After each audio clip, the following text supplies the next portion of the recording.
overnight.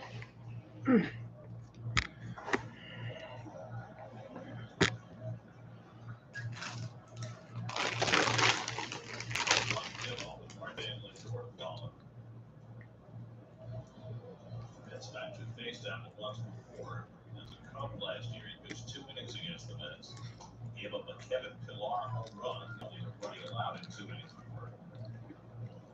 In 7 appearances for the Cubs last year, 1 start. This is his second major league start.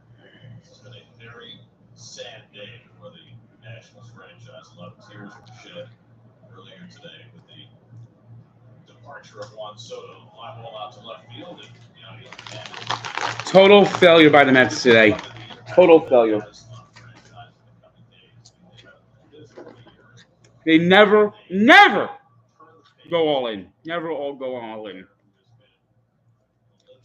Total fucking disaster.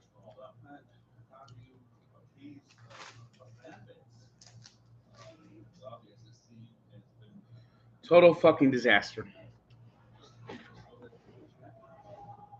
Total fucking disaster.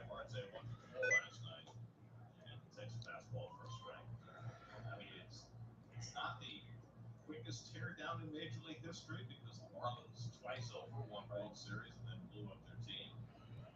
But boy, so much has changed in less than 3 years for this Nationals franchise. Total fucking disaster by the Mets.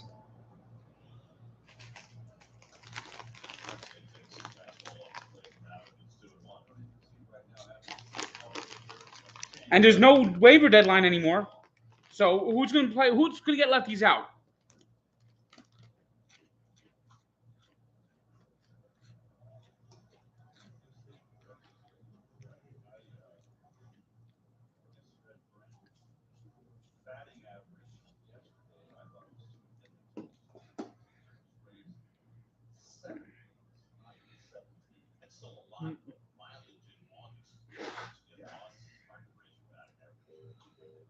Punches one the other way, and he's got the first hit of the night.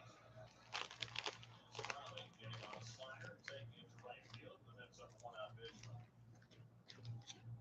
And the Nationals defense, your Amtrak Nationals defense, got Joey Menendez at first base. That's someone new on the horizon here. Josh Palacios in right field.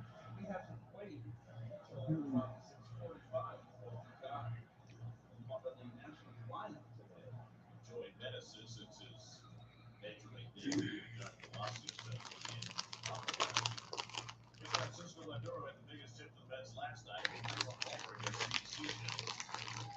Just reaching hot right now. He takes outside ball one. I was fascinated by Francisco's comment after the game, after getting hit in the face by Cishek earlier this year, and Steve Marte getting hit in the wrist by Cishek just before him, and then Cishek starting off with an inside fastball. He said, "I was scared. I don't believe it for 1 minute."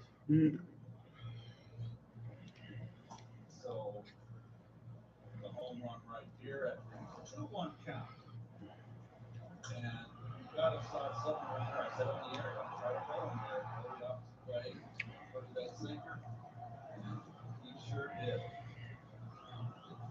You can see the look on his face. There was something going on there. He wasn't quite. Everyone improved.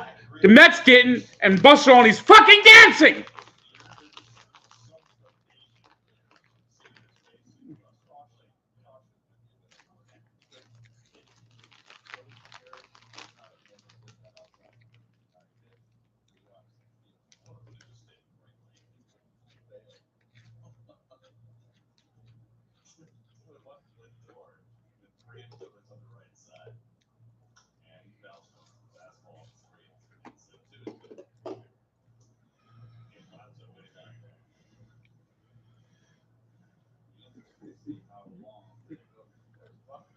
Total fucking disaster.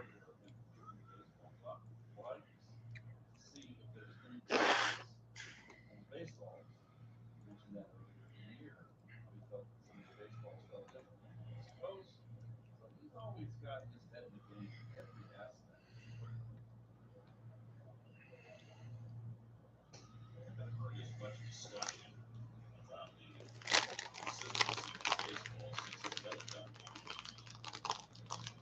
installation of these inventory of all 30 Major League All-Stars. Now they forget relatively every day, and everything's kind of even out. All sorts of carries here. 3-2, Marte at first, not going, and Lindor fouls back the high fastball. Marte not in motion. Total fucking disaster. I mean, they really did fuck up. It looks like the left center field gap by the bullpen is just 377. That's fair. So both Alonso and Lindor reached that bullpen fence last night. Marte was not going in the first 3-2 pitch. And again, not going. And Lindor takes ball 4. The Mets have 2 men on. Back to the slider on 3-2. Not long. Last night, the Mets scored 3 in the second to get their offense rolling against Patrick Corbin. Mets went 0.5 at the deadline. Total dud line. Sometimes those starting pitchers just have to sit and wait, especially when an offense is rolling like this one is. The Mets during this 7-game winning streak have averaged over 6 runs per game. Pitching is the and you win every day. Here's Alonso, who hit his 27th home run last night, a laser beam into the bullpen and left. He was 2 for 3, a double and a home run last night. Now third in the league in slugging percentage. Match here with 2 men on. He drops one foul back up. Total disaster. Needed a left-hander, couldn't do it. Laser beam. Slider didn't get in, down, but just helped bullet. 17 degrees. Low to the ground.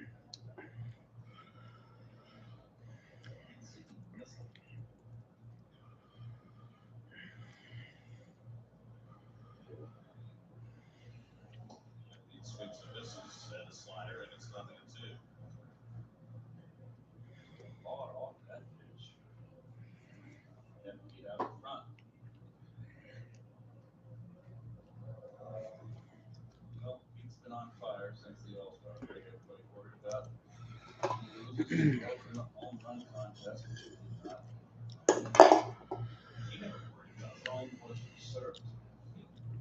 Eli Soto's no under.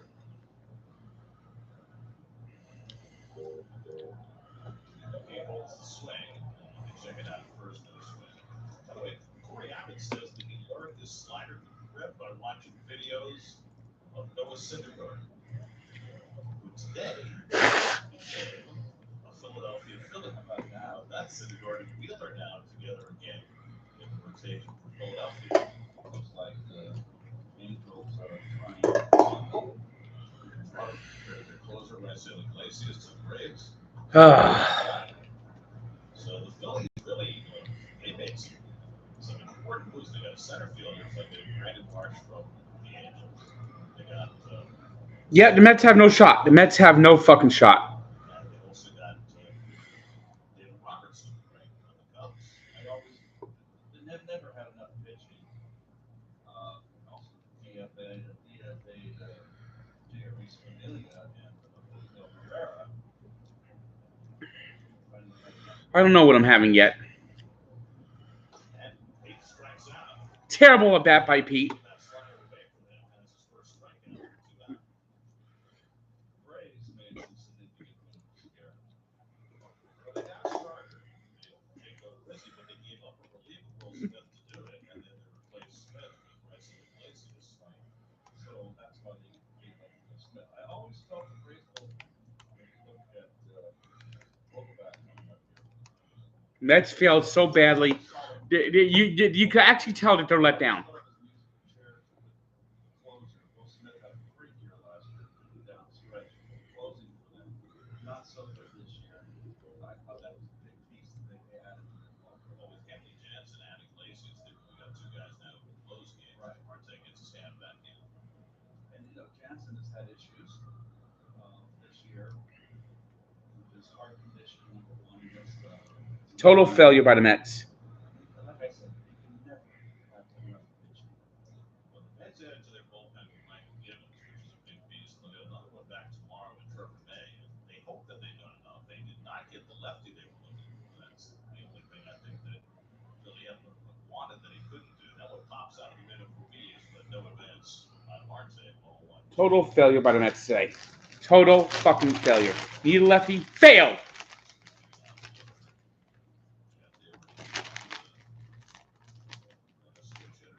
Look at all the Braves moves. I mean, just ridiculous. We got left.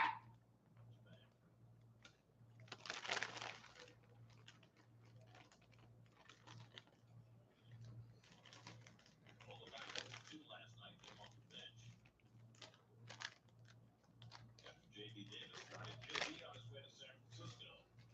Nice move for him. Racing Sacramento and getting close to home. New opportunity for JD.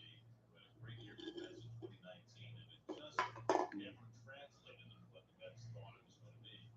And they replaced him with Derek Ruff, which should be a more substantial version of JD.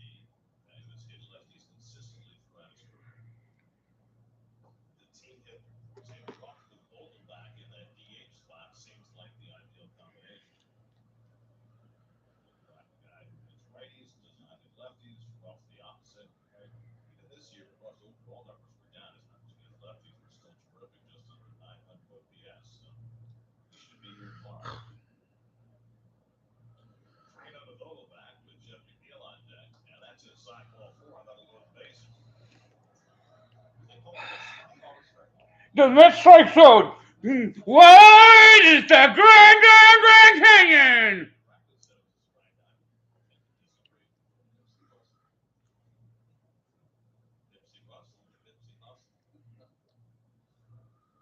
Actually had a rough night at first base last night. Swing and miss by Vogelbach on the fastball. It's 3-2.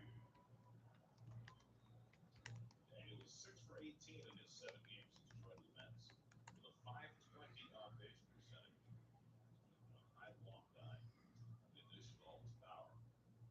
Well, we're right on the horizon is that 5-game in 4 days series against the Braves.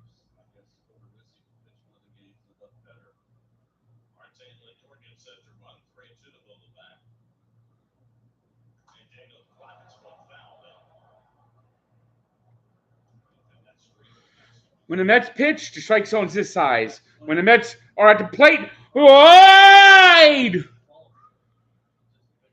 For his first run batted in as a Met. 12 home runs, 34 runs driven in before the trade. Another first inning for the Mets, forced an opposing starting work. This will be the 28th pitch from Corey Abbott. There's no change up there. It's bounced foul. So Vogelbach likes to hold. Getting more of a feel for his tendencies, what kind of hitter he is. He likes the fastball. He's a good red hitter.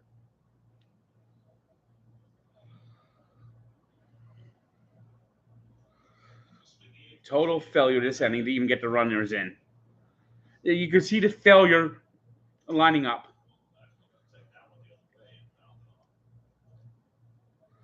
It's always been feeble, always will fucking be feeble. This will be the 13th time now this season that the Mets will have forced an opposing starter to throw at least 30 pitches in the first inning.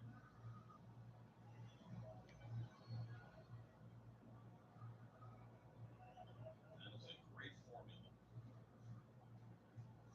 Build up pitch counts, get starters out early.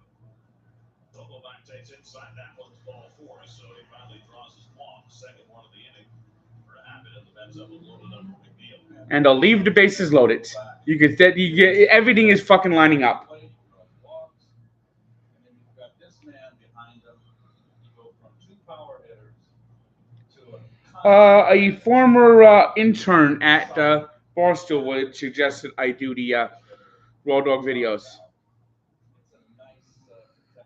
Jeff's had 3 straight multiple hit games, 7 hits in the last 3 games. That's a batting average up to 298, 9th in the National League. And the first inning RBI opportunity. Bases loaded, 2 down. Jeff's hitting .337 this year with runners in scoring position. And they continue to play the shortstops up the middle on Jeff, which I cannot understand.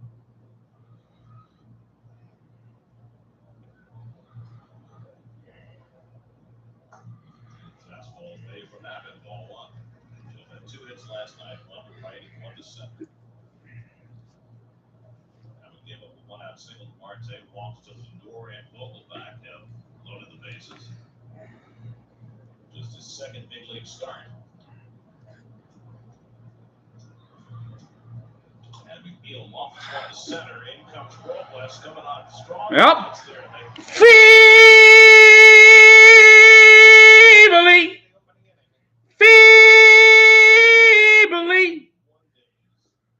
Jacob deGrom stride to a major league mound.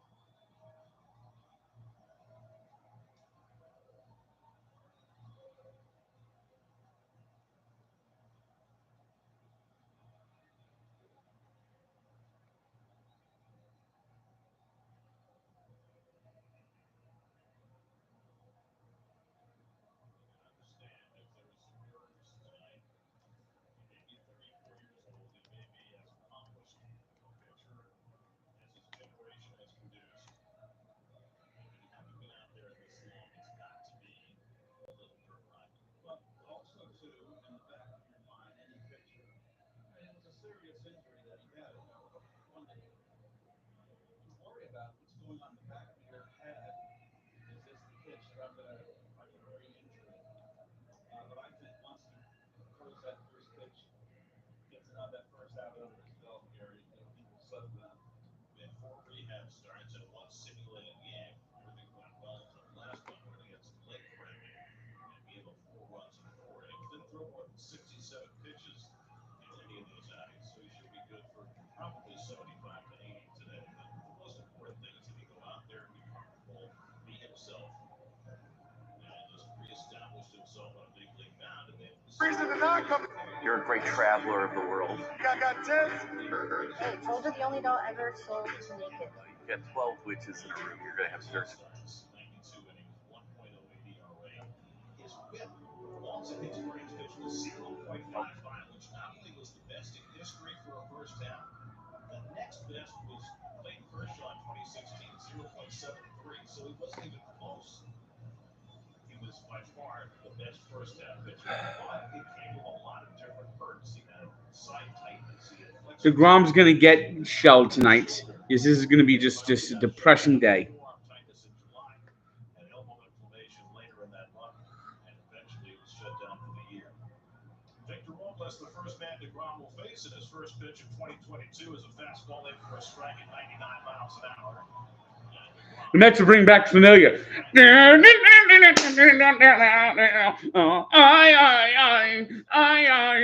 like the vocals. It sounds very familiar. I mean, we saw Jake in spring training. He was fully recovered from the elbow problems of last year, and this is what he looked like. Just missed 102 miles per hour. So deGrom overwhelming the radar gun on his third pitch at 102.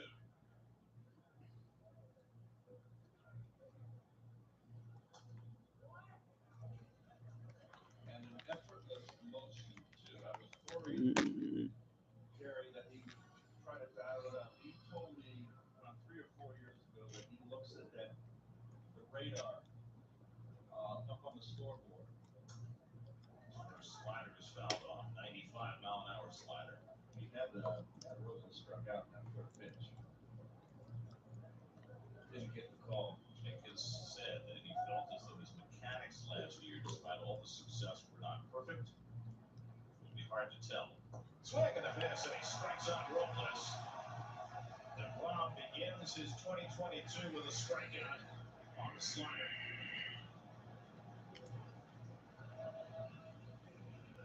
Nice to have you back. That had a little play, but out in front, Robles on that one. The injury that Jake suffered in spring training was a stress reaction to his scapula, not a muscle injury, but a bone injury, Right. which meant that only time could heal it. And it's call strike to Luis Garcia at 101.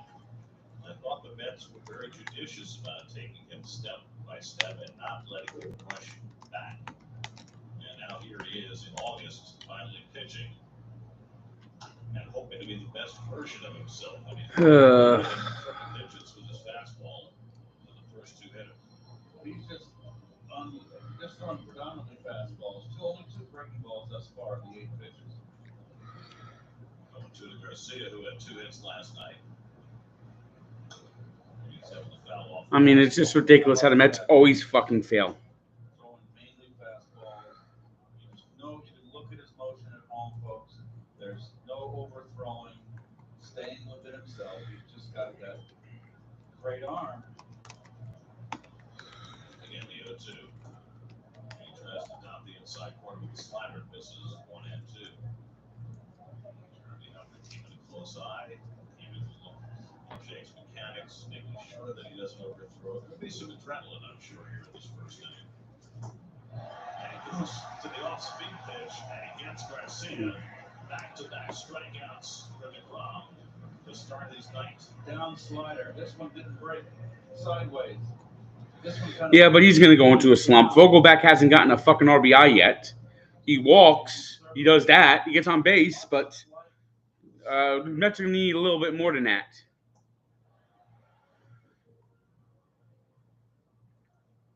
So 2 batters, 2 strikeouts for Jake. And now Yadiel Hernandez, 1 for 4 last night. He fouls off the plate. There's a national starting lineup with Soto and Bell down to San Diego. Hernandez and Cruz moving to those 3 and 4 spots. Meneses and Palacios just called up today. Take their spots on the field. But it's not an opposing lineup that DeGrom is facing in his season debut. no Soto for sure. Well, and Bell, I mean, Bell's at number 300. I mean, terrific year. But still better to be pitched in here, in my opinion. I'm not belittling him. Soto's the main artillery. What's happening there? All right. He's the long range prowess. 1-1 to Hernandez. Jake throws a slider.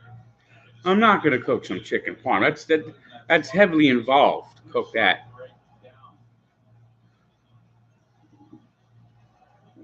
Browns and Reds. That's a strange combination. I mean, aren't you supposed to be Browns and Guardians or Bengals and Reds?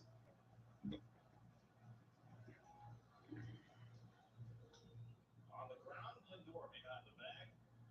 And Jacob deGrom throws a 1-2-3 opening inning in his first start in 13 months.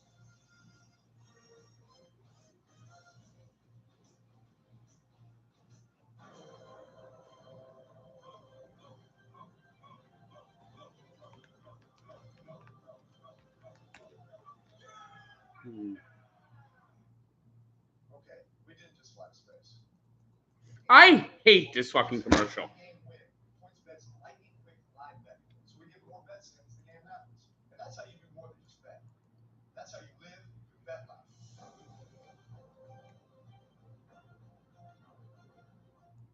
Americal, the global leader in temperature-controlled warehousing and logistics, is hiring in your area. Join our elite and essential team of professionals where your work matters. Americal is actively recruiting production line and warehouse associates with immediate positions available. We offer competitive pay, medical benefits, on-the-job training, paid time off, retirement, and more. Looking for a cool career? Visit americal.com/careers to apply for openings near you. Americal es una cadena más pequeña. Visita americal.com y destaca premios y presencias hoy.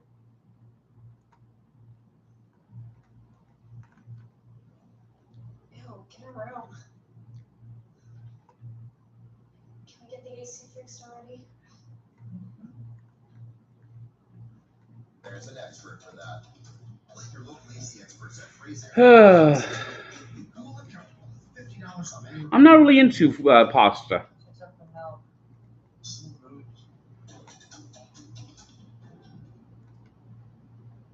Stay. We are so sorry. I hope you'll have us over again. Pat, he's in trouble. Oh, if I weren't earning 2% cash back right now, you'd be in so much trouble. Are you serious? Again, my apologies. Got myself a beer too. That's why I got the cash visa card. Is it me or did the Braves have 120 games at home this year? Do they ever go on the goddamn fucking road? DeGrom's strikeout counter bobblehead presented by Hyundai. Be sure to get the first of a two-part connecting set. Secure your seats at Mets.com/tickets. The counter is up to 2. 1-2-3 first, couple of strikeouts, 15 pitches, looking very much like himself. On the day with leading off the Mets in the second against Koreaman. Mets loaded the bases in the first. Unable to push a run across. Was down to throw 32 pitches. Aikman pops one up behind third base. Bronco trailing into foul territory. Yep. This is the Jacob deGrom offense. If I see the Padres, they celebrated their moves that they made. They're clobbering Colorado 12-5 in the 8th, and San Diego in the 8th. That is the first of a doubleheader, Keith. Oh. What an amazing day for the Padres, right? All those amazing moves, and now they have wins a game. Well, what a boost.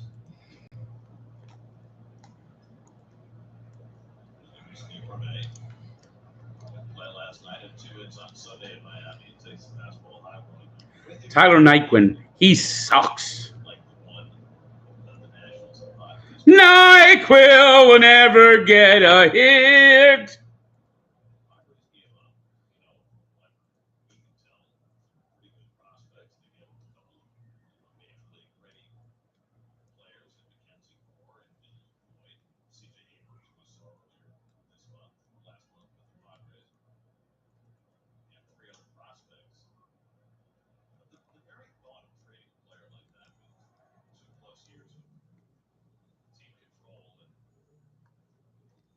I guess the figuring had to be from a Washington perspective that their farm system was so bereft that by the time Soto became a free agent, they still were not going to be competitive. Iarte gets one out to center field. Robles back. Should have room on the warning track, and a step from the fence. He makes the catch. For the second night in a row here, where that ball is carried to left center. Into that part of the ballpark, I think that's all that deGrom has got. But you know what I mean? If they thought that they could be competitive before they lost him to free agency, but apparently they didn't. And with new ownership coming in, they felt the best way to get better was to maximize their return and replenish their farm system.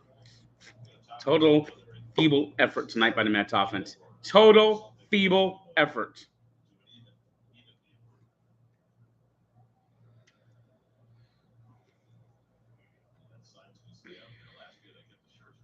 I don't think I've tried crispy crunchy chicken.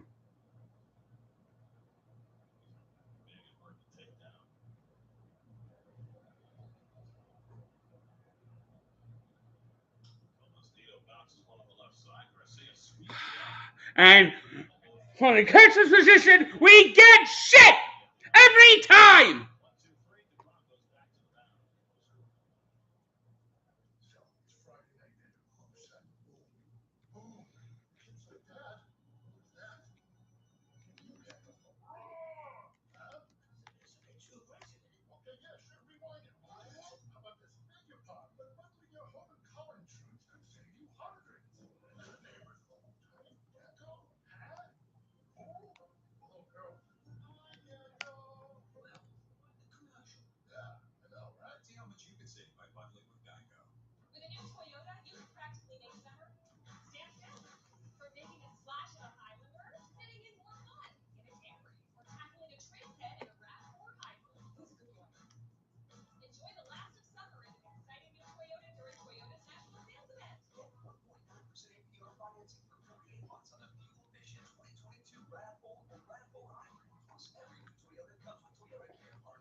On this next study of film really paid off.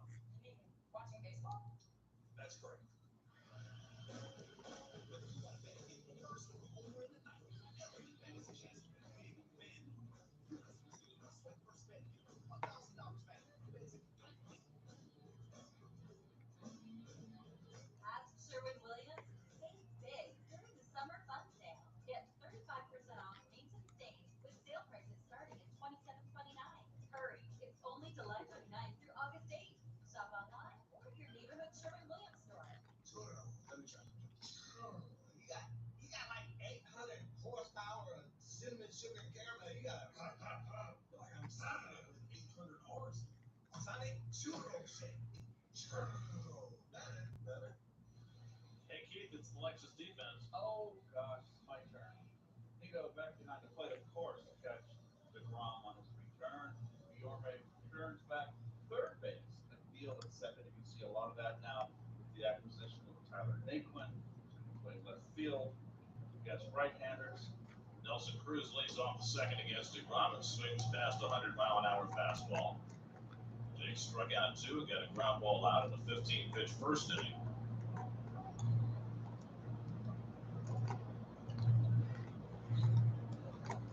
Mets totally failed at the deadline today. Totally fucking failed. There's no other way to put it. They totally fucking failed.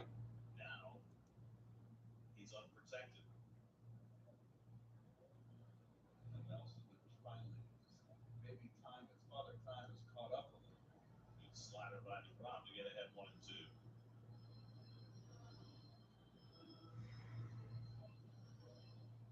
Jacob deGrom made his big league debut in 2014. Stewart's orange creamsicle is terrific. Definitely a top 10 for me. Along with great levers and an ability to throw a fastball faster than most, but his fastball and his other pitches have only improved year by year. Really reached a different level in the second half of 2017, where he had the 2 bad starts against Milwaukee and Texas in June of that year. Swing and a miss, and he takes care of Cruz with a slider. 4 batters, all retired, 3 strikeouts for Jake. Second half of 17, he put it in another gear, and then in 18, he shocked the world with a 1.7 ERA in the first of his 2 Cy Youngs, and he's basically been unstoppable ever since. Since the start of the 2018 season, his ERA is 1.0, Stewart's grape is solid. and there's nobody else close. I need someone to help me update the damn sports encyclopedia. I'm too busy. And first curveball from deGrom, and that's it for a strike. See, that's the Scherzer influence, the curveball that Jake almost never threw last year. And Max convinced him in spring training that a first pitch curveball was his friend. And the fastball at 101 is in for a strike, and it's 0-2. Red Pop, is that Big Red from Texas? That's a decent one. Max pitched last night, wasn't at his best, but got his 197th career win. You battle. I hate that word. Bees looks one on the ground, past Alonso. Well, here we go. And the Nats have their first hit. Bees will try for 2. The throw by Marte a second, and he's going to be out. Perfect throw by Starling Marte to cut down Ruiz. 2 men down. You just can't do it any better than Starling Marte did. Getting to the line, taking his time. I've never heard of Weinhard's cream soda. Double down the line, it looked like, didn't it? But he cut it off. Didn't rush the throw. Right on time. First base runner erased. 2 out and nobody on. And Joey Meneses' first big league at bat. And he gets to face Jacob deGrom. And he fouls off a 100-mile-an-hour fastball. Meneses is 30 years old. He's a native of Mexico. He's in his 4th different organization. 20 home runs in AAA this year. And today, at age 30, making his major league debut.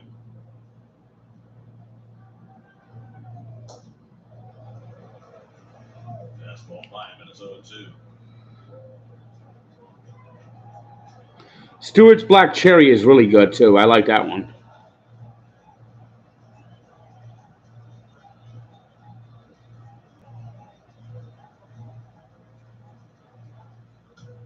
The Mets said make contact and foul it off.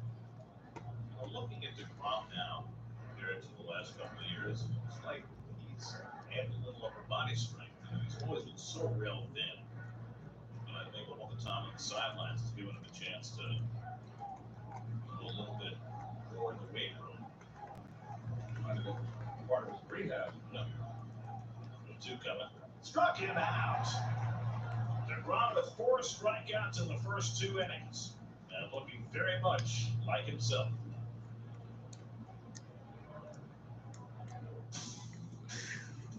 And a free falling.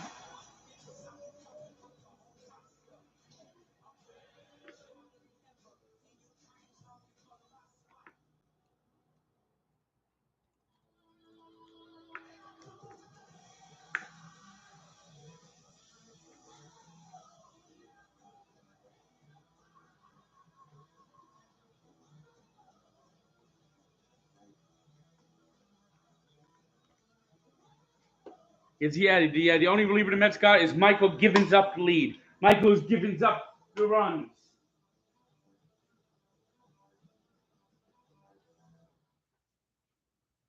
A guy walks into a tile store. Sounds like the start of a joke, right? But at Wayne Tile, we take tile seriously. That's what we do. And we've been doing it for over 50 years. A guy walks into Wayne Tile. He finds exactly what he never imagined and lives happily ever after. Not a joke, just a story. Wayne Tile. Stop in and get inspired. I just had the craziest dream. We have to go to Wayne Tile. Say, we are so sorry. It's over again. He's in trouble. Oh, if I weren't earning 2% cash back right now, you'd be in so much trouble. Are you serious? Again, my apologies. Got myself a kid. Totally fucking ruined the season today. They totally fucking ruined the season. The inability to get a left-hander totally fucking ruined the season. Sports Night, all night, every night, starting at 11 p.m. only at SNY. Must have been incredible in their own division this year, 32-12. That's 43 against the Braves, 28, 28-9 against everybody else. They have not lost the division series. They've outscored their opponents by nearly 90 runs. Keep going tonight against the Nats when they beat 9-11. No scores. We start the third. Second time we're on the batting order for Corey Abbott. And Brandon Nimmo takes a strike. And will flat out to left his first time up. So the Mets added 2 pieces at the deadline to go with Vogelbach and Aikman, who they acquired in the last 10 days. Getting Darren Ruff to give him a right-handed bat and Michael Givens to add to the bullpen. And certainly there was a lot of conversation about the Mets adding to an offensive catcher. There was conversation about them needing a left-handed reliever. And they failed to get one! With the media. Short while ago. After the game began, what did they make it inside? So we were not able to attend, but some of the reports that I had out of that meeting, Billy obviously was trying his best to make both those things happen. He said they were involved in talks for a catcher at one point. And that one hits Nimmo, and he'll go to first base. What do? 10th time Nimmo's been hit this year. He now has the Mets career record all to himself. Not Michael control on the Mets record book. Nothing you can do there. Good job. Hit his back foot. The Mets will lead off base runner. But I thought Billy came up with a great quote talking about not overpaying with prospects for immediate needs to help at the margins. He said, and I quote, undisciplined thinking can lead to years of mediocrity. And what he's saying is that, the Mets are built to win right now. They certainly could have used help in a couple of areas. Martin has no one to away the fastball. After being drilled last night by Steve Cishek. Abbott to hitting another. You've got to be happy with this ball club. I mean, Well, that's the thing, and what they're looking for is sustained success. And you have sustained success by not forfeiting your farm season. their worst month of the season was June, and they won 13-12. Swing and a miss. And, you know, the Mets are 28 games over 500, and no team, and I include the Padres in this, no team acquired a more substantial player at the deadline than the Mets did by activating Jacob deGrom today. So you can look at it in that way and say they've got what they need. And time will tell whether that's true. By Marte in 22. I was just a little surprised. I thought that they started getting a left-handed would be something that they wanted. They probably did, and maybe the price wasn't high. We don't know the details of the talk. Well, that's exactly right. And I mean, there seem to be a lot of left-handed relievers available, but ultimately, none of them were dealt. 1-2 coming, and Marte hits one right on the line to the shortstop. And Cia snags it for the first down and Miller back to first. Mets looked extra feeble tonight. 1 out and 1 on. The most surprising thing that happened at the deadline was that the Cubs, who basically had fearful goodbyes after their last home game with Wilson Contreras and Ian Happ, wound up not trading either one of them. Yep. Excuse me, Karen. Is that you? It was me. It came out of nowhere. I mean, we have a cough button. It's not No. specifically a hiccup button. You've had hiccups since I've on you before. Sorry, folks. It's the door of the walk this first time up. You need me to scare you or get your paper bag to breathe into? Oh, man.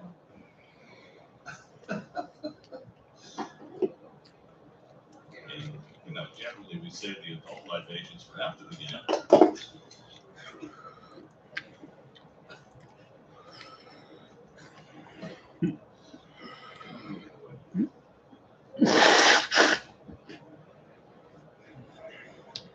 It's like he never left you. Got that same death stare in the dugout. Yep. Same look on the mound. Same 100-mile-an-hour fastballs and late-breaking sliders. Offense is totally feeble tonight. How did they keep it all right, because including tonight, the Mets have 60 games to go in the regular season. And I think the Mets would be thrilled if they got 10 starts out of deGrom in those 60 games.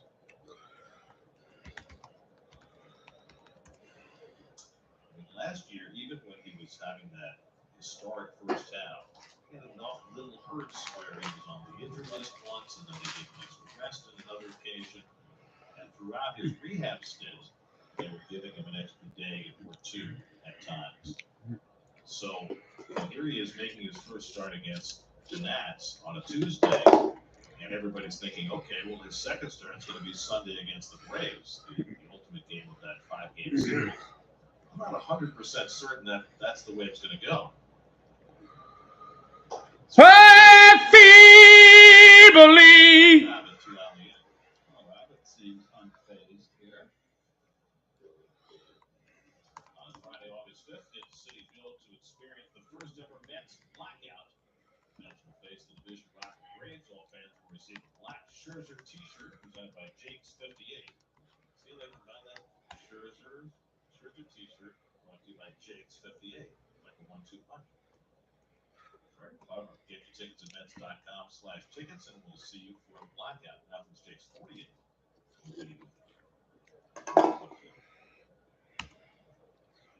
Here's Alonso, who struck out his first time up.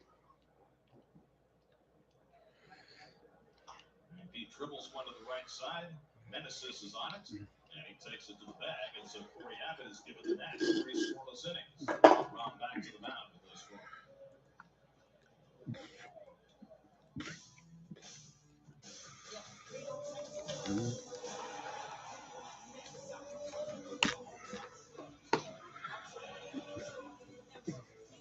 Total feeble effort from the Mets today. Lifeless. This team right now is lifeless. And this comes from not making a trade. So save money shopping back to school on Amazon while they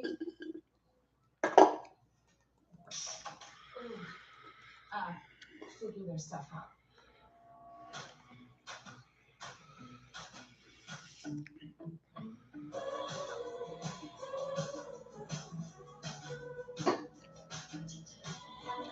Trading social media for being a little more social. Connecting with new friends. Game day. Just an Amtrak away. Moderate to severe eczema still disrupts my skin. Despite treatment, it disrupts my skin with itch. It disrupts my skin with rash. But now, I can disrupt eczema with Rinvoq. Rinvoq is not steroid, topical, or injection. It's one pill once a day that's effective without topical steroids. Many taking Rinvoq saw clear or almost clear skin, while some saw up to 100% clear skin. Plus, they felt fast itch relief, some as early as 2 days. That's Rinvoq relief. Rinvoq can lower your ability You know, the Mets are just completely lifeless tonight. Completely lifeless. including lymphoma and skin cancer. Death, heart attack, stroke, and tears in the stomach or intestines occur. People 50 and older with at least one heart disease risk factor have higher risks. Don't take if allergic to Rinvoq, as serious reactions can occur. Tell your doctor if you are or may become pregnant. Disrupt the itch and rash of eczema. Talk to your doctor about Rinvoq. Learn how happy can help you save. Jacob deGrom back to the mound for the bottom of the third. Josh Palacios making his Nationals debut will be the leadoff hitter. Nick Dini.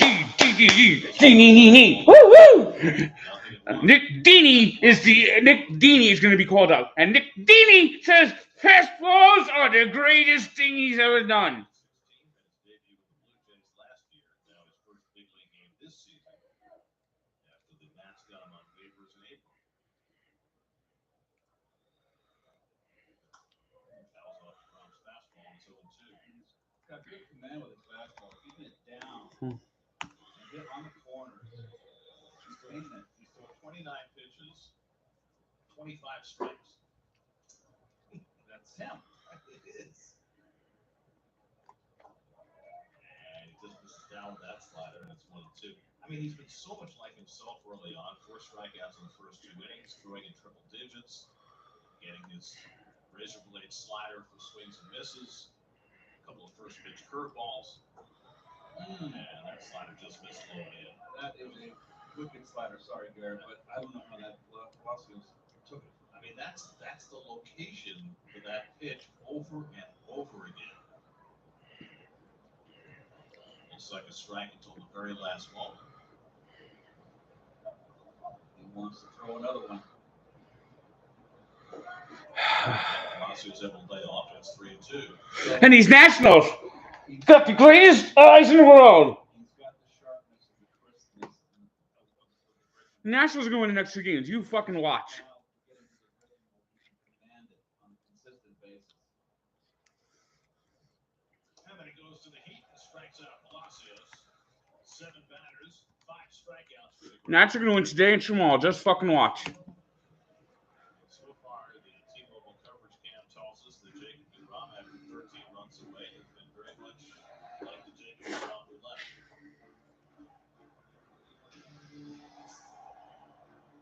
Even to the point where 3 innings into the game, that's how it's scored for him. He's used to that. What new? Although last year, to be fair, they did start to score some runs for him. Yes, they did. And that's how he won 7 and lost 2. Well, his 2 Cy Young years, he did not have incredibly winning record. He had a losing record. It was 10-9 in 18, and 11-8 in 19. Right, but the team had a losing record in his 2 Cy Young years. And, you know, he had ERA in 18 of 1.70, 2.43 in 19. And that should have been like, 18 and 3. That's driven to center field by Cesar Hernandez, but Nimmo was right there to grab it. So Hernandez with by far the hardest hit ball against DeGrom so far. And that's the second out. I mean, look at some of these numbers. It's like Bugs Bunny numbers. Struck out 45% of his hitters. That's unheard of. The Mets always fail. The Mets always fucking fail. They always let down. And today was the big letdown, and the whole season's going to go down the tubes right now. 3 strikeouts per 9. Put that in your pipe and smoke it.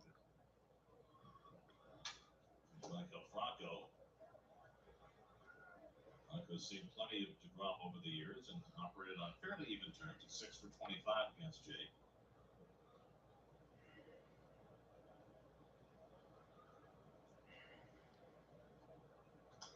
And it fouls off the fastball, it's 0-2.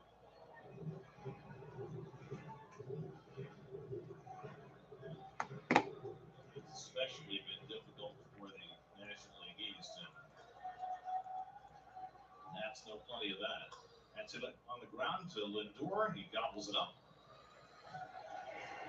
And deGrom's faced the minimum over the first 3 innings. 5 strikeouts for Jake. No score.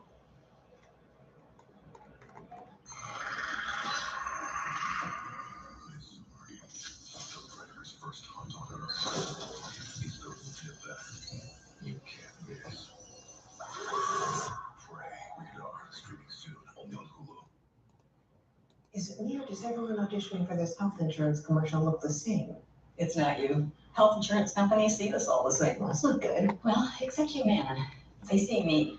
After my back surgery, Humana sent a home health nurse for 5 days, helped me get set up, showed me how to manage my meds, even sent me a week's worth of healthy frozen meals. Get out. Good idea. Better care begins with listening. Humana, a more human way to healthcare. Sadie?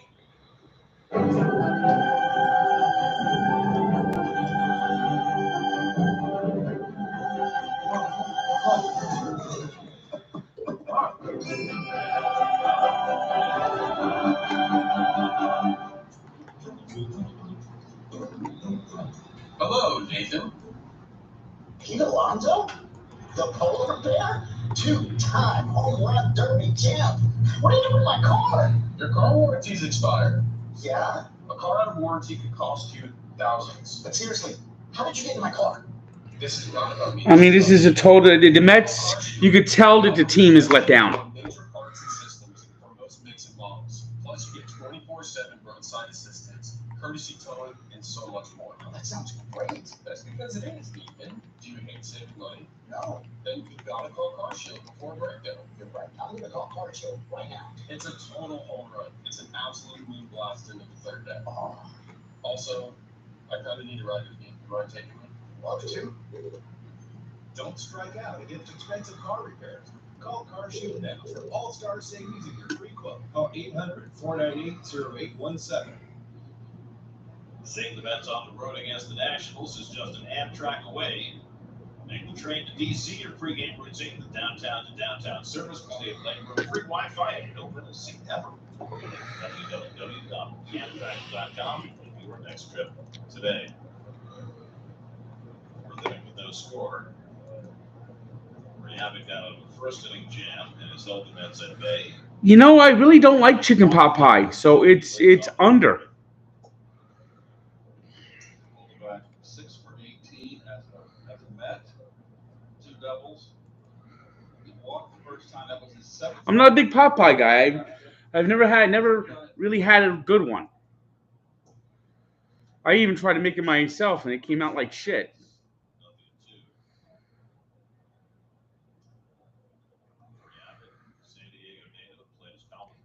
Grape soda with mac and cheese. Grape soda, I would say. Oh! But it's foul. Feebly.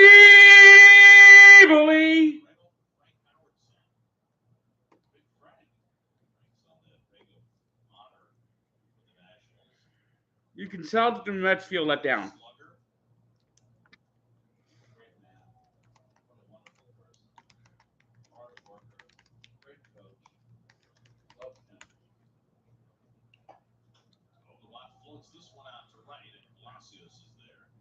Look at this. It's Cy Abbott dominating the Mets.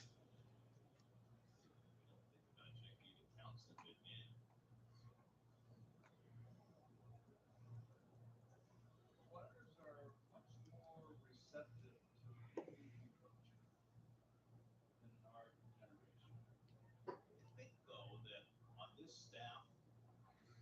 see a lot more talking between innings with guys like Scherzer, yes, Bassett, not so much with deGrom. And I think it's wonderful that people will notice earlier in the year when Bill and Peterson were like Sponges. yes, like E.F. Hutton. Over this all years, which is great. You want to absorb all that knowledge and experience that's in this Met staff. It really is an incredible staff who stays healthy the rest of the way. With the accomplishments of deGrom and Scherzer at the top, but also the abilities of Walker and Carrasco and Bassett all will bring different things to the table. They can keep this unit intact down the stretch in postseason, but don't tell them what they might accomplish. Look at this. The Mets right now are just going through the fucking motions. Brought to you by your Tri-State Cadillac dealers. Day game tomorrow, 4 o'clock start to wrap up this road trip. And then the big series of the Braves starts on Thursday night. The Mets have 9 games in the next 2 weeks against the Braves. 5 at Citi Field, and the week after next, 4 in Atlanta. It's an 11-game homestand, though, before we get to that point. The Braves won 5, the Reds were 3, and the Phillies were 3. The revamped Phillies. You can see Zach Wheeler and Noah Syndergaard both face the Mets. Wouldn't that be? I will miss that series. But you'll be watching, I'm sure. No, I will not. My former teammates, 82 teammates, St. Louis. So you'll have the games on tape and you'll watch them after. Well, we'll be telling all the war stories. You're kidding? Well, let's know it hasn't.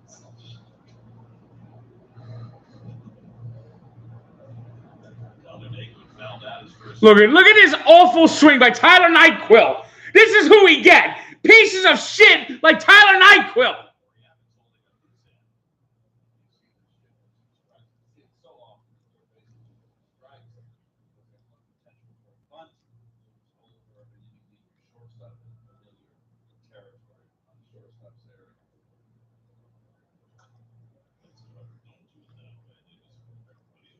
Because they have such versatility on their infield. Well, there's Warren Gill there, capable of playing that shortstop position. Feeling comfortable there. Yep. He's a lot of money for the third baseman. I wouldn't mind.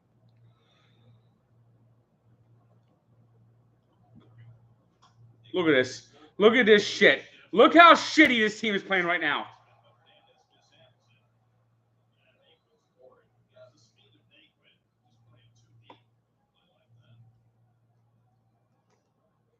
They're going to get a base hit there, and they should. Oh, Glover Hernandez here. Just didn't have it on the exchange. And if he was going to throw a shovel pass, I don't think he gets Naquin. I don't think he was getting him. Yeah, first he had to avoid Franco before that ball. And Naquin could get down the line. I first saw Tyler Naquin when he came up with the Indians, when they were the Indians.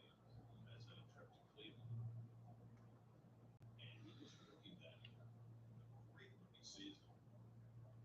Guy could run, throw, had some power, flat ball just before it. That was enough for Wish to give him it. And then injuries interceded for Naquin, and he never quite fulfilled that promise. And his last couple Yeah, Tyler Nyquil. He sucks. stay healthy and show off all the skills of the Reds. He had a big year with Cincinnati last year.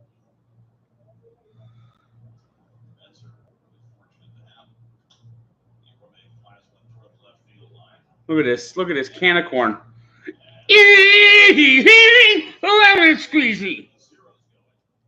Back to the mound. Shop online, on the app, to our cart, to your car, or your door. For every helping, for every moment, Stop and Shop. Feed the moment. PTA. I mean PTSDOPAKAEOD. What's the ETA? SAPFYI. Okay. HBET Gordon. HBET1. Oh, look at this gift. It's GIF. SWIW. ROTFL. You see my item? TLDR. What? TLDR. We don't need any more acronyms, but we can all use more ways to say PNS. YOLO!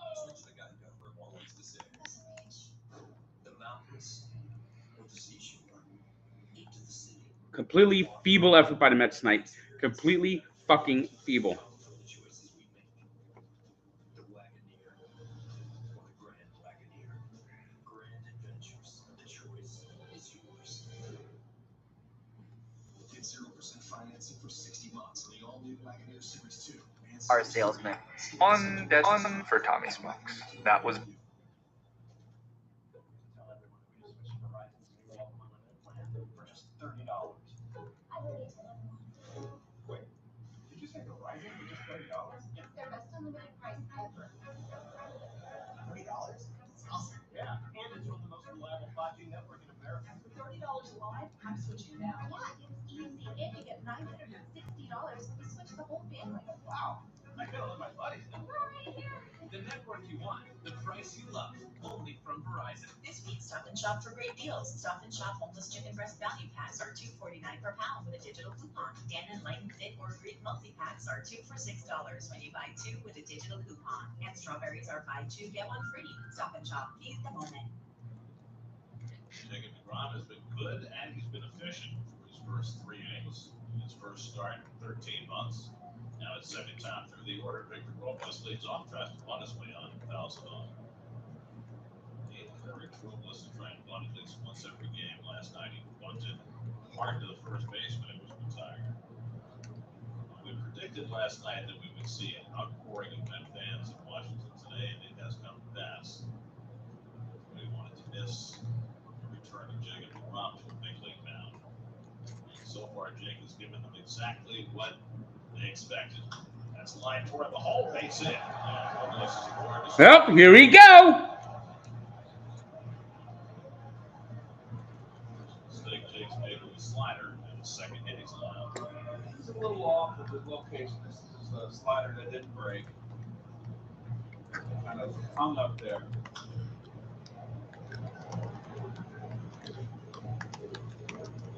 So now Jake will have to work out of the stretch for the first time. He gave him a hit to Ruiz in the second, but he was thrown out trying to stretch. 12 stolen bases. Robles caught once. Keep an eye on him. We have to think You can hold it there. they've got to. I mean, with Soto and Bell gone, we would think that David Martinez is going to take the opportunity to try to create runs where he can, especially against deGrom. Can't go wasting time. He has seen the heights and he's seen the depths in his 5 years as national skipper. Almost got fired earlier in the season, the year they won the World Series. Let's see him take a slider inside. It's 1-1. And we ran into him last night after the game, and he mentioned how I saved him. We clinched the division when he was with the Cubs in '86, and he was getting mauled by the fans, and Because he was on base when the game ended. right, and I don't remember coming over with a couple of police officers, and we grabbed him and brought him into our dugout. I don't remember that. There he goes. Let's take off. Look at this. Tomas Nito. Nito. There was a catcher in the Nito.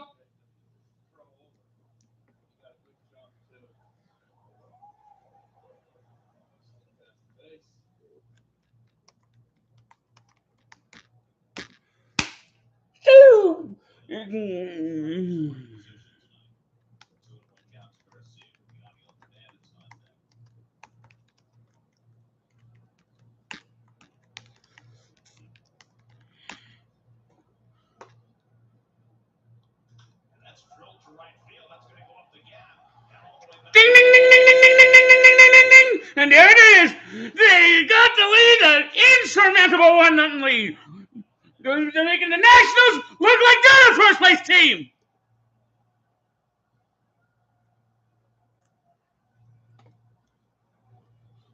Well, he jumps on this high fastball, letter high, out over the plate.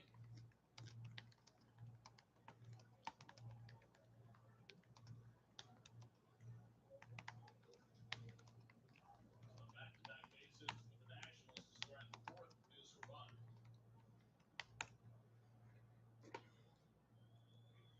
And the Braves are already winning. And here come the Rays. The Rays are going to go so far past the Mets, it's going to be ludicrous.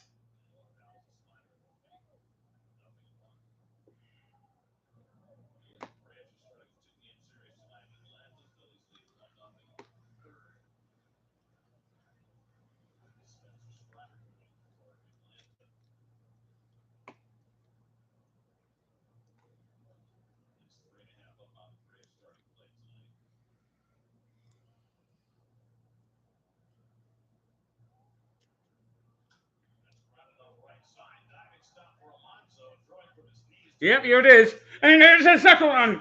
Ding, ding, ding, ding, ding, ding, ding. Look at this. The Nationals are winning with ease. Deal had covered. Watch Pete go to his right to the deal. Leo would have had been in front of it. And that's something they've worked with Pete and he's gotten a lot better at. Kind of drop an anchor when he should go to his right and not. I'd rather see him be aggressive like that. So the Mets bring the infield in, and that Bob was struck out 5. What is it? It'll flip here in the 4th. Is in a spot where he needs a strikeout against Wilson Cruz, who he struck out his first time up. And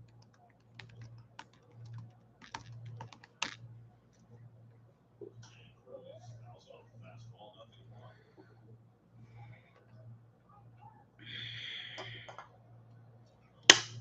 Chronicled this from the start of his career, but especially since his first Cy Young season, he just gets better and better the tighter the situation gets.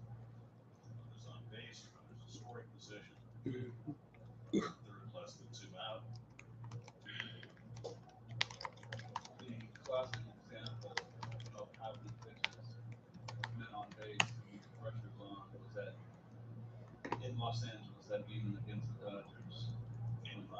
Yes, he struggled in the postseason. He struggled all the way through that game. And he gave up 2 runs in the first inning and then slammed the door for the next 5. And he has Cruz chase a slider for strike 3, so in a spot where Jake needed a strikeout, it takes him just 3 pitches to get it. And fans Cruz for the second out. I believe there's a changeup. There's a certain change. First one he's thrown.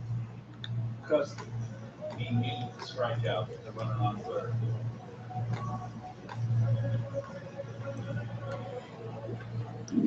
So now you're looking back up to 2 out. 6 strikeouts now for Jake.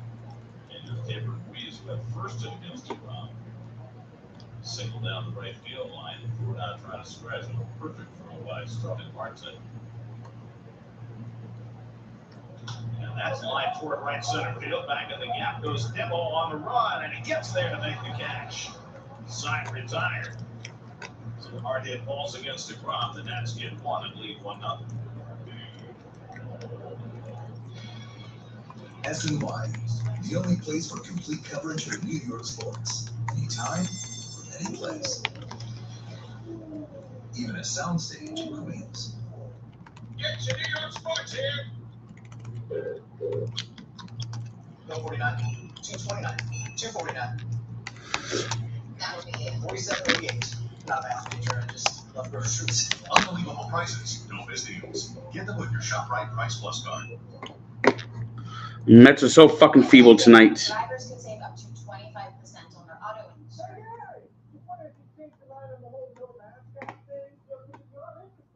Really say something because I got a few gigs in the works.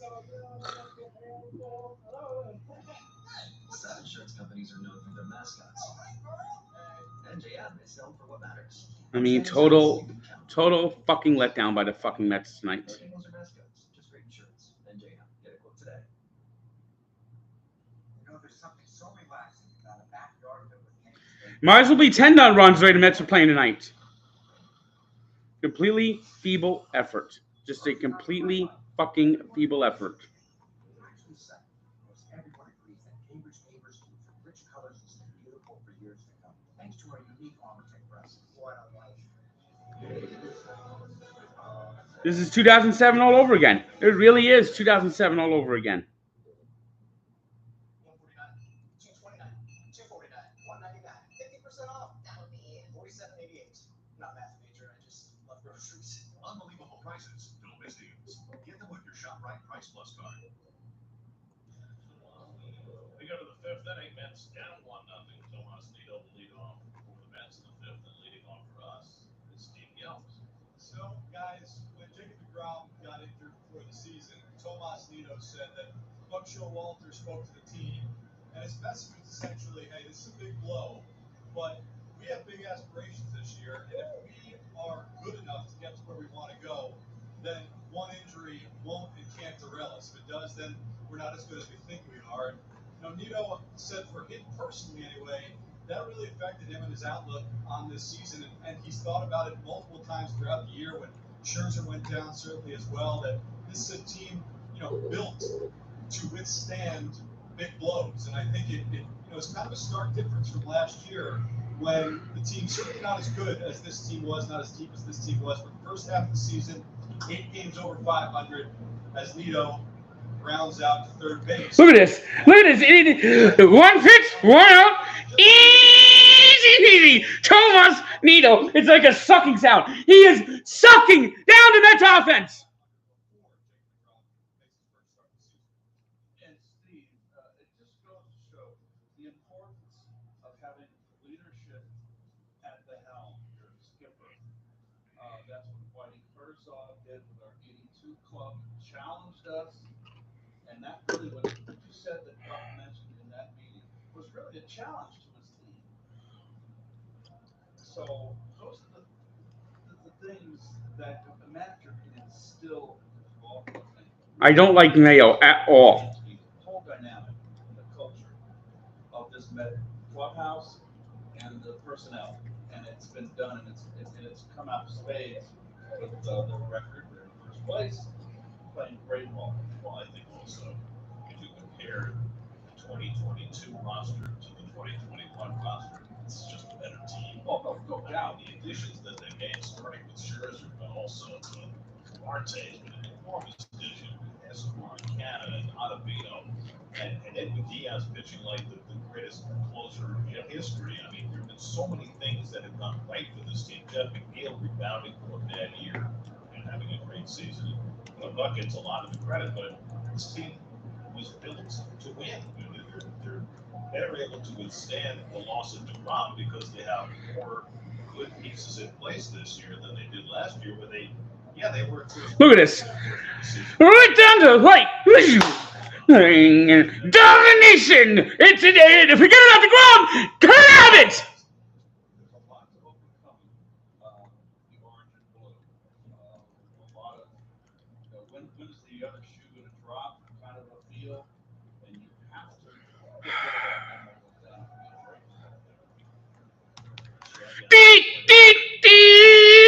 This ended the Mets season today. This ended the Mets season.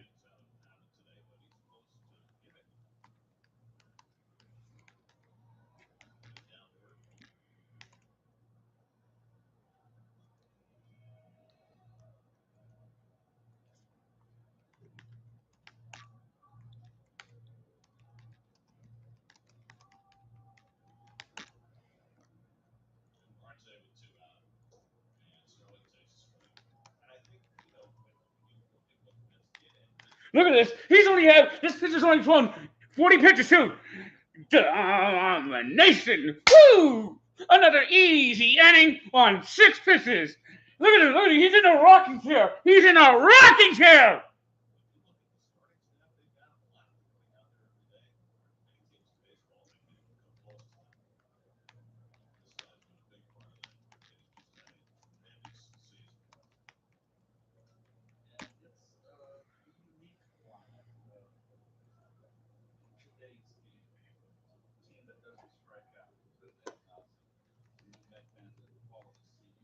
They don't strike out. They grind fast. I hate that term. But you think about the extended guys, they'll be working hard, and they make good pitchers. They frustrate pitchers, good pitchers. Dude, look at that. Look at the way he's dominating.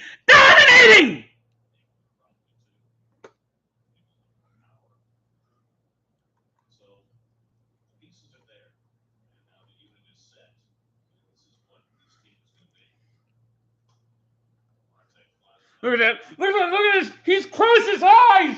Look at that. Look at that. Look at the Nationals. Look at the way they're walking on their heels. They know that they won this game and they're going to win tomorrow.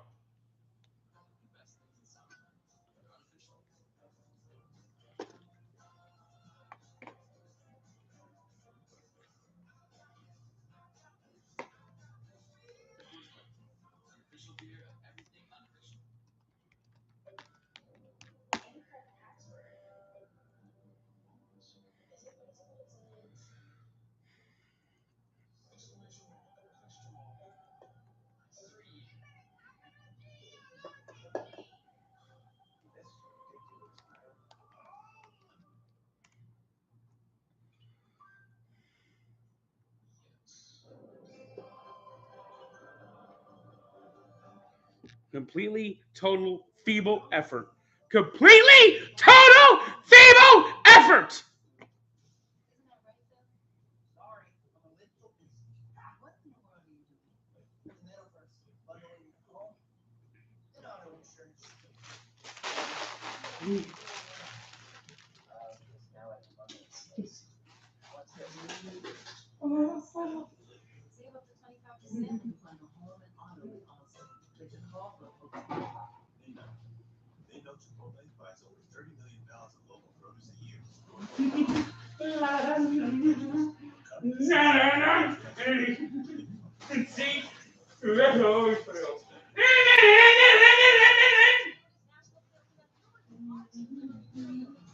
enjoy the last of summer.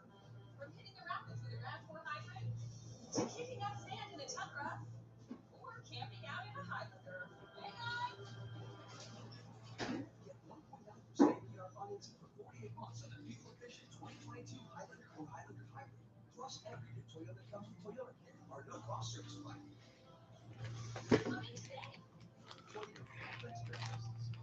Total. The free fall is on. Free falling. Free falling. Free falling. It is free falling. Madison struck out his first big league at bat in the second.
Hanging slider is that off the inning. And then a high fastball.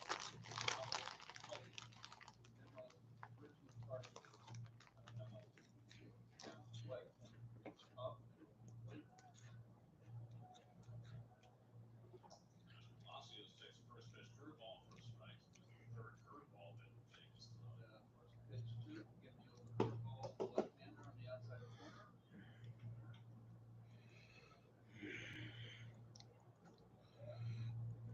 Coming back with a changeup that misses low and gets a ball and a strike. It feels as though against these rookies, Genesis and Palacios, that Jake is almost working on things. Right? Trying to get his full repertoire going. Total fucking free fall. I think we've hardly grown into the game, Gary. This game maybe especially before, And the slider is the pitch he's working on.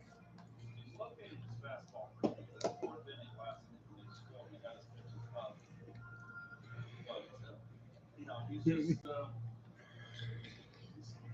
he's toning it down. This is his freedom. No, that's pitch. No. Says Hernandez with the ball hard his first time up, lined out to center field. And he lines this one right to the door. Two line drives for Hernandez. And close both times. 1, 2, 3 in the fifth for the Grom. Still 1-0 Nats. The great experiences you have here and straight out here all started here.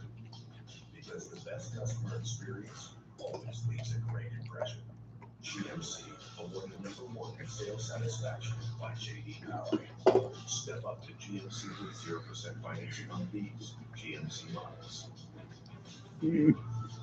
Here comes another 1, 2, 3. Easy peasy inning.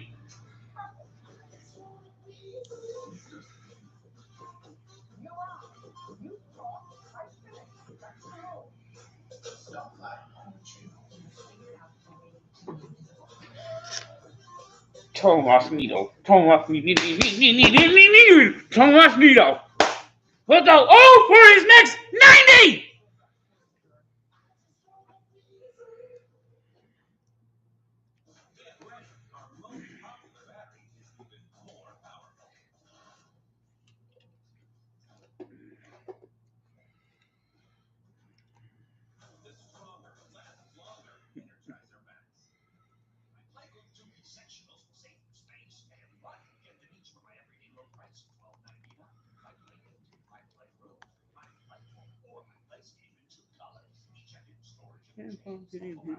Stretch out those legs or catch some Z's. With your My Playgroup sectionals can do. The only question is, what can't they do?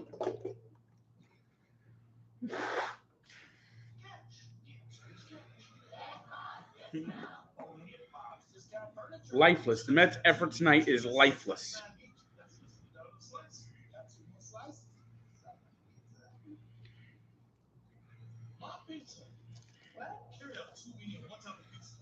It's ridiculous how much the Mets failed.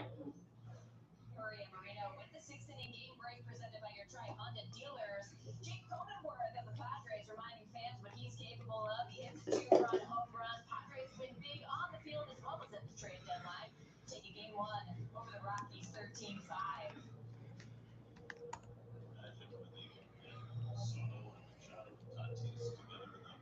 Well, it is looking as though Jacob deGrom might be done after 5 innings and 59 pitches in his season debut. Again, they'd sent him out for 1 more, but he never went 5 innings in his rehab stint, so it looks like his tenure at this game. Well, and now here comes Jelly Rodriguez. Go. And this game is now out of reach. Dominated by the last place Nationals.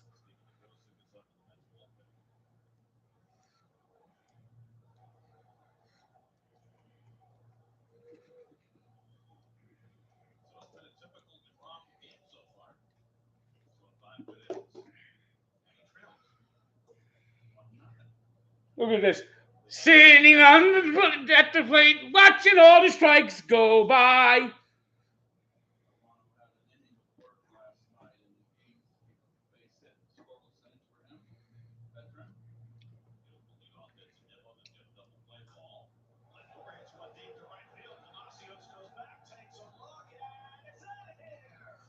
About time they got a fucking run.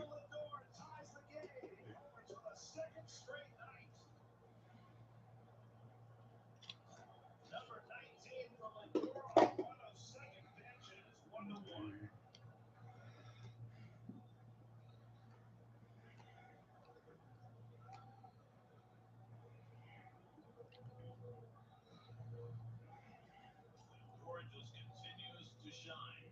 Downhand slider. Way too much play. He gets down and balls it out. Number 19. The Braves are like a locomotive. They never lose.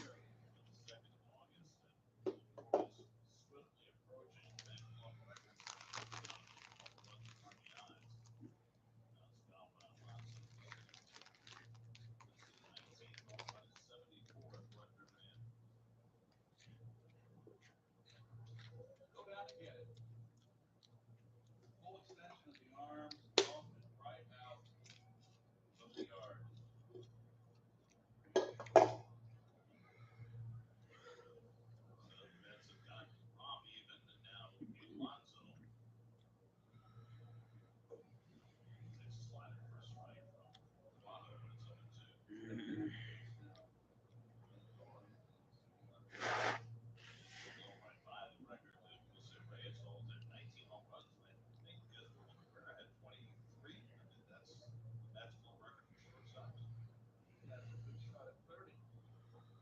Oh, look at that. Boy, Alonso's been lost in the sauce tonight.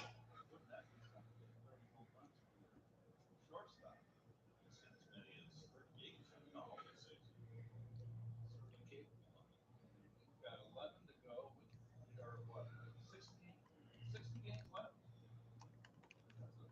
That's well within his range. He's out there every day, playing brilliant shortstop. And since recovering fully from that fractured finger that he suffered over in LA, they set him back for a few weeks. He has just been on fire. Well, back taking outside ball one. But two, he and Pete are the two guys that have Stogosic come in, the two guys that have played every day in this ball club.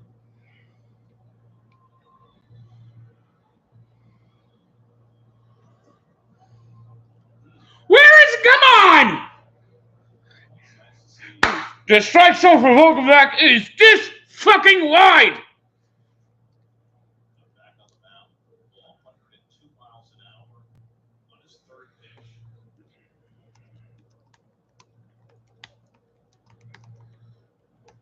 Instead of a few changeups and curveballs, but mostly was his normal fastball slider. So 5 innings, 6 strikeouts, one on 3 hits. It's 1.80 ERA. So he's right back in the groove. Looks for his catcher. Little back pop fly behind shortstop. And Garcia. What a running catch! Look at this. Look at the Nationals. Look at them. Look how they're fucking playing tonight. Back for the second half. Shows some speed there.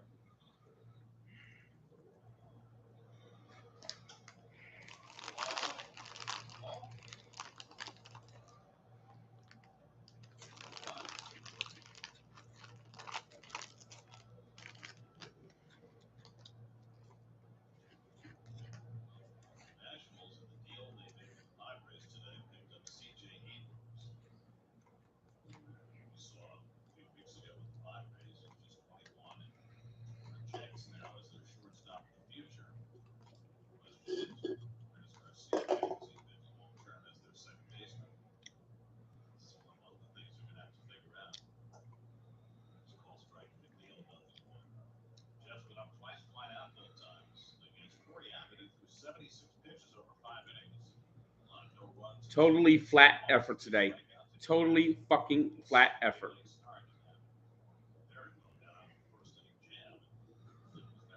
Look at these horrible swings.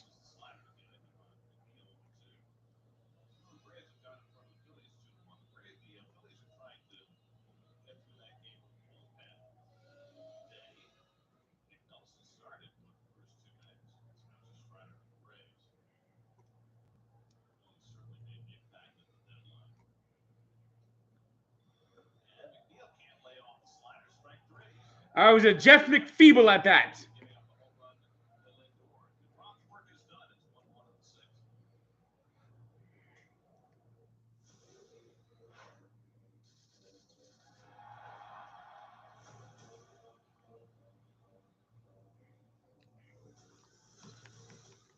Jeff McFeeble is back.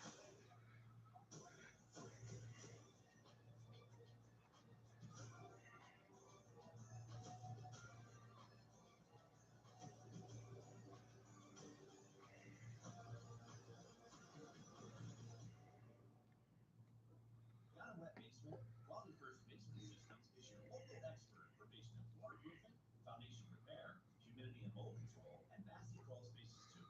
Call Quality First Basement Systems today for all things basement. Hi, Kelsey Grammer here, inviting you to try my new beer, Faith American, Crystal Springs Resort, Sussex County, New Jersey. Faith American beer is now available at all 6 Crystal Springs golf courses. Learn more about my Faith American Brilliant Cup and how you can win a chance to play a round of golf with me at Resort's top-rated Valley Oaks.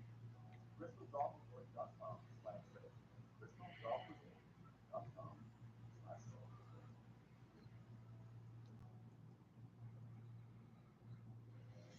With Universal Universal Technical Institute making more than $15 million in scholarships and grants available to those Total feeble effort. now's a great time to pursue an automotive career. Visit uti.edu to see how you can train the best of the year. Painters love this moment. And while it might not look it, this moment too.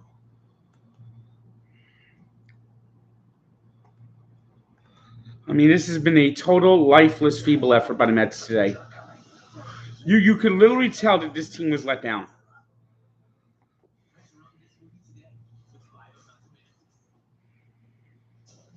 New York 8-1-1, they get 8 home into the game while Jacob deGrom first started 391 days, and it was exactly what the Mets wanted to see. Those 5 innings out of 8, 59 pitches, 3 hits, 1 run. That's 1 pickup and 1 run. 6 strikeouts, no walks. Averaged 99.7 miles an hour on his fastball, got it up at 1.100 and 1.6, rounded up to 102. And he and Celestino very happy about what transpired here tonight. 1-1 game is going to go to the bottom of the 6th, and Stephen DeGrom's, who comes off 2 solid innings against the Marlins on Sunday, back out there with 6th against his first pitch. He thought it was strike, but it was called the ball by Kel Franco. Stephen and his mustache have fared extraordinarily well for the Mets this year. I heard you rated it a 5. Stephen's mustache. Oh, So fucking feeble tonight. we were waiting for the airplane. We got to the hotel. We flew in from Miami. One of the elevators was down. And we had a lengthy conversation in the elevator on how we like to trim our mustaches. Really? Yes. Do we have video of this conversation? He engaged me. I didn't engage. He brought it up. How do you trim your mustache? How do you like it? He goes, well, I don't like it on my Apple. Neither do I. Well, of course he's approaching you. You are like the mustache guru. Rocco flies one out to left, and Nate would back a couple strides. You got a big kick out of that one. Come on. You're like the go-to guy for the mustache crowd. Who are you going to ask rather than keep... So we're gonna have Corey Oswald and fucking Jerry get the goddamn fucking Eichhoff back. And Familiar too. Yes, or Wisconsin. So it was very interesting conversation. Stephen and his mustache are doing quite well, thank you. This is now his 9th outing with the Mets. He's given up 1 earned run. Here's a pop-up off the batter, Victor Robles. Foul out of play, 0-1. Robles had the base hit, stole base, and scored the run against deGrom in the 4th inning. Jay gave up 1 run and 3 hits, no walks, 6 strikeouts. Typical deGrom performance, and totally short-circuited by the fact that he had not gone 5 innings in any of his rehab outings. And when they judge how far to push a pitcher in this circumstance, they don't just judge the number of pitches, they judge what they now call we know as innings. So 5 up downs, 5 innings, that was enough. And you have what the catchers, what do they call it when they throw to second base? Pop time. Yeah. Speaking of which, did you see that the Marlins traded a couple of their relievers to Toronto? They traded Anthony Bass, so now they've gotten rid of both of their fish guys in 2 days. Right. First Fishman and now Bass gone. And they traded Zach Pop, who is a native of Toronto. He goes to the Blue Jays. And he took his snap and crackle with him, and Robles gets drilled by DeGrom's. Changeup that ran in on him. And so Robles will go to first base, and it's not what DeGrom's wanted in a tie game, but the best base stealer for the Nationals board. And he's already stolen a base. They got to pay some attention to him. He's got him on the upper arm area above the protection.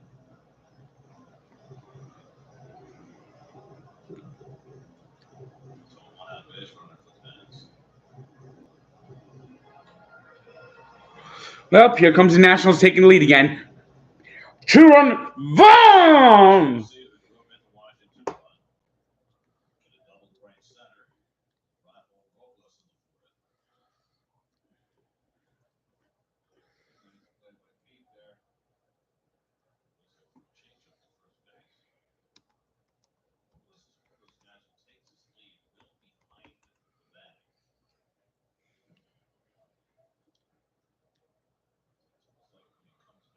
I mean, this is the Mets' flattest effort of the season.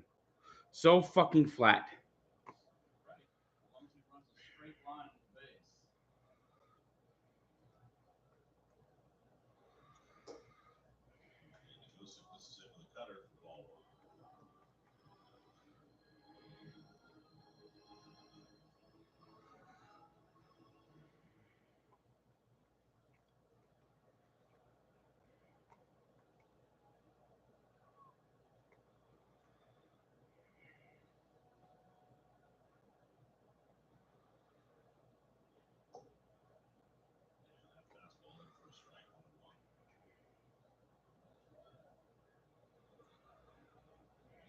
Pitching the sixth.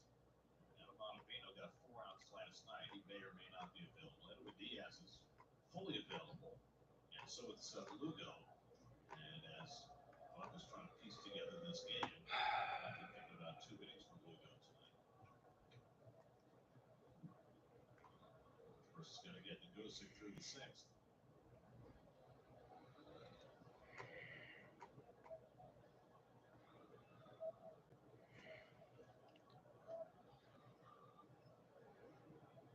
Long hold, and Garcia takes that cutter inside. Roscoe Ramirez up in the Nationals bullpen. Here's one of the 5 Washington relievers who worked last night. Bullpen coach rookie bonus out there now. Bullpen coach for the Mets.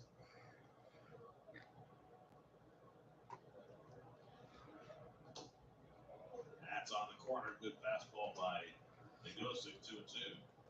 Respect to mobile high-speed hitting tonight. Garcia's got the hardest hit ball in this game. His RBI double. Goes down to 105 against deGrom. Came in 100, went out at 104. There goes Robles, swung and fouled. So Robles was on the move, got another good jump. But Garcia on the 2-2 pitch had to swing it back.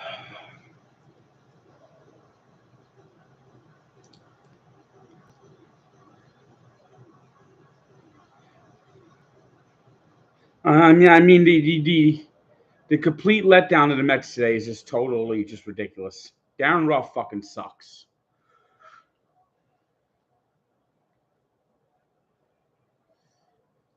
Robles stole his 13th base of the year in the 4th inning.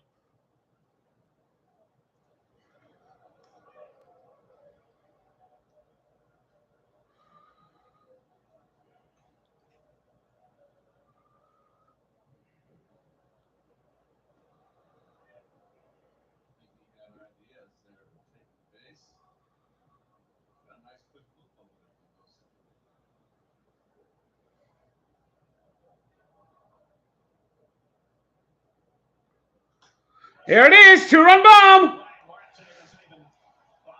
Ding ding ding ding ding ding ding ding ding ding ding, and the losing streak has begun. 10 in a row.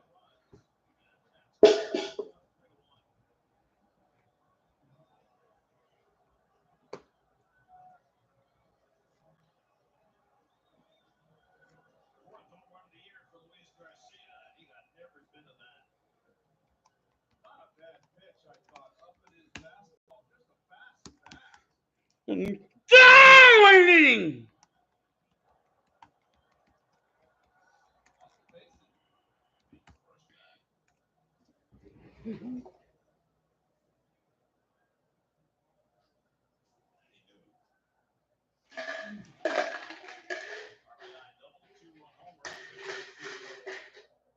And we're free! Free falling!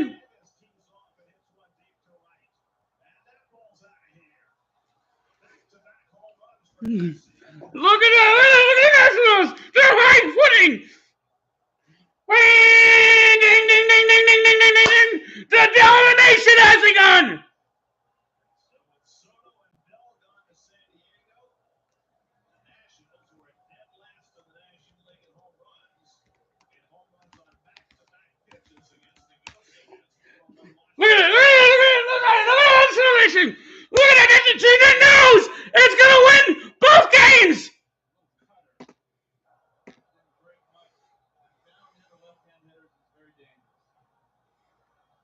And meanwhile, the Braves are winning again.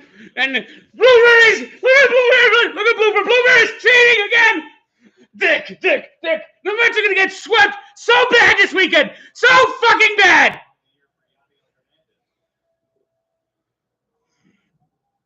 Let's get Yohan Lopez up in the bullpen. Bjornson gives him his hat with his pitch comment. On that, Nelson Cruz. Who's hit 457 home runs in his major league career. He swings at the first pitch and fouls off the plate.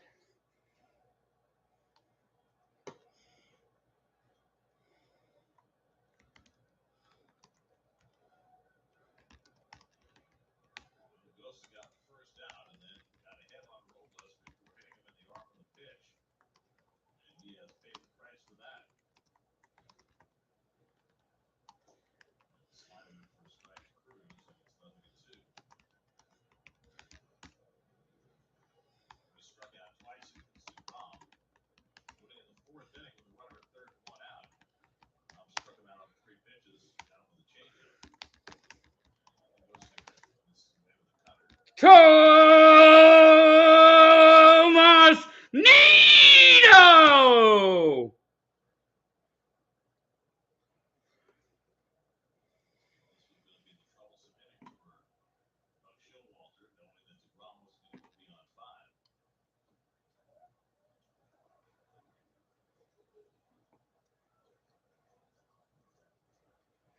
Ding, ding, ding, ding, ding, ding, ding. Here you go. Look at Buster Ollie smiling.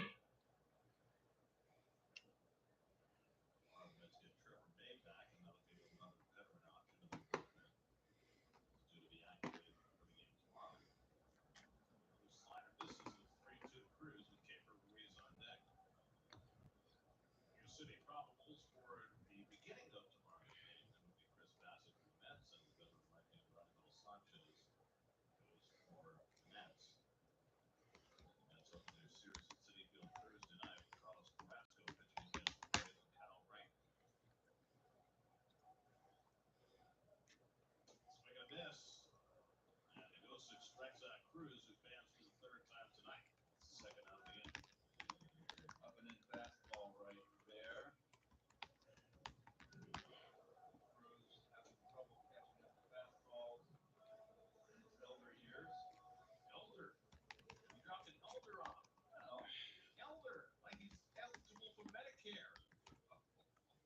Elder. So old. There was a time when I couldn't catch up to him. Caper Ruiz. I mean, when you were in Cleveland, you'd think, in my elder years. No, because I was 37. My elder years now. 68 now. And from there you go. On Medicare. Amongst other things. You are a bona fide. I'm an elder statesman. Being bona fide senior citizen now. Yes, an elder statesman. That's a good way of putting it. But you know what happens to elder statesmen? No. They get put out to pasture. Well, not this guy. Not yet. No. You got a few more hills to climb. I don't know about that.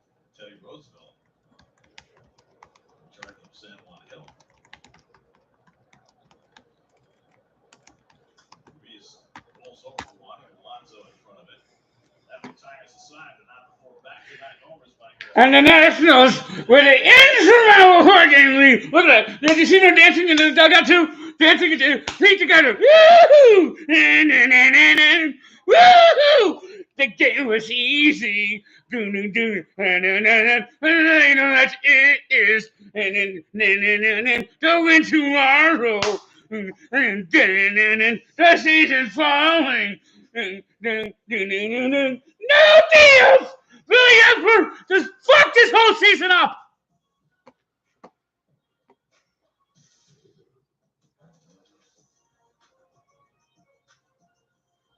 Get 2.99% APR for 60 months plus 500 purchase loans on 2022 Cadillac XT4, XT5, and XT6. Visit your local Cadillac dealer today. Baseball is dead? Nah.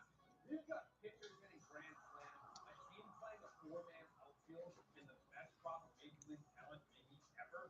Baseball is alive and well, and it's about to get even better. Bet just $5 to get 100 in free bets instantly.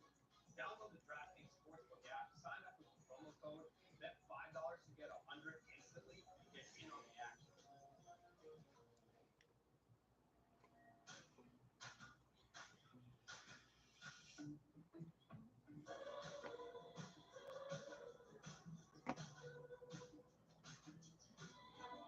Trading social media for digital social. Connecting with new friends. Game day, just an Amtrak away.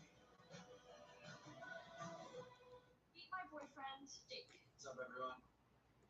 What is all over your feet? Sure, flowers. I study botany. The rest of the athletes back there lots of plants too. Grab some pruners. Let's prune.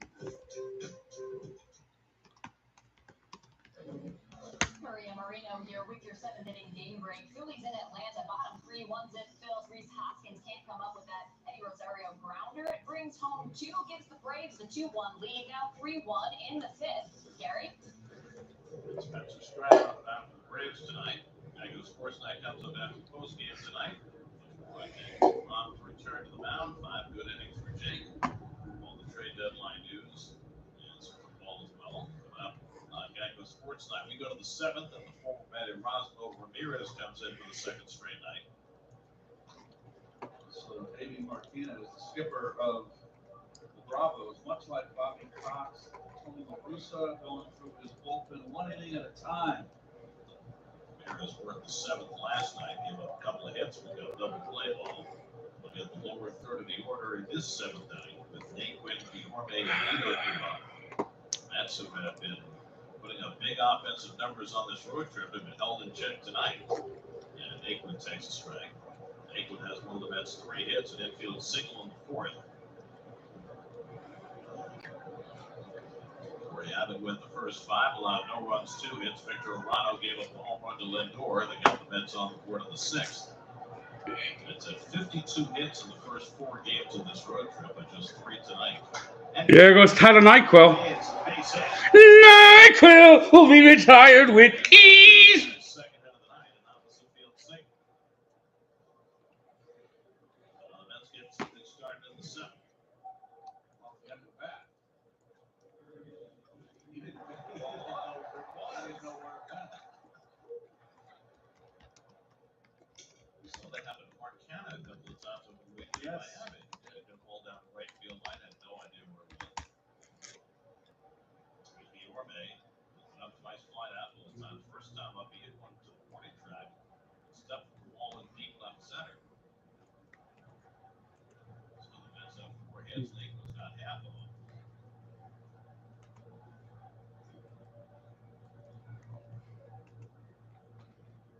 Anyways, we move toward the later stages of this game. Keep in mind the Mets made a move on their bench today with J.D. Davis being traded away and Derek Ruff not scheduled to arrive until tomorrow. The Mets have activated Kramer Robertson. He's a right-hand batter. He's available on the bench. Canna, Escobar, and Muzica on the bench tonight. The Mets made today was they opted Sam Clay to make room for DeGrom. And he asked, why did they just have DeGrom replace Davis? It's because you can't have more than 13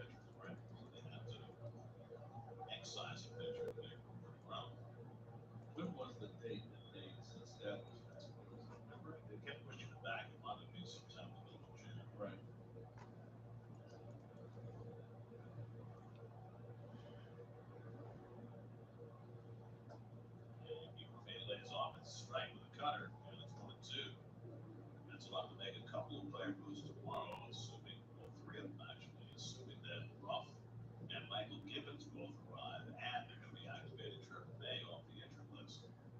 So that's three moves they're going to have to make before tomorrow's game, assuming Ruff and Gibbons both arrive. Another fucking feeble at bat here by fucking Yormi. Easily gone back to earth.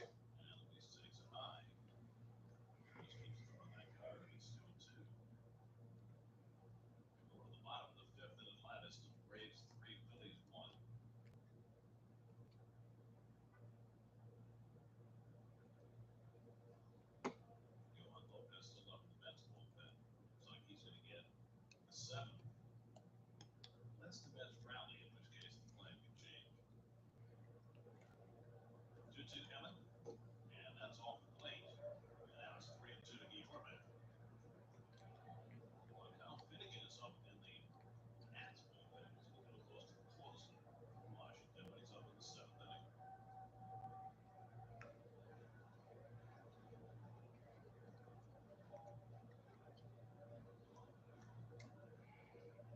Angling at first, nobody out. 3-2 count to Guillorme.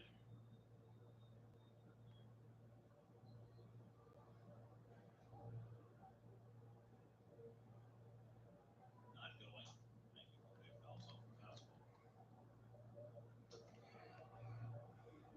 He started third base tonight against the left-hander after Ricardo Escobar started last night.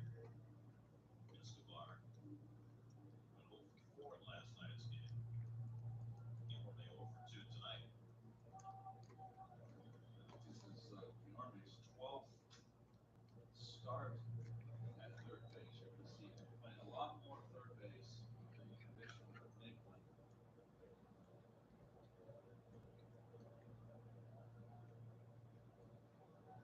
The way this team is constructed now is very much like where they were after the trading deadline in 2015.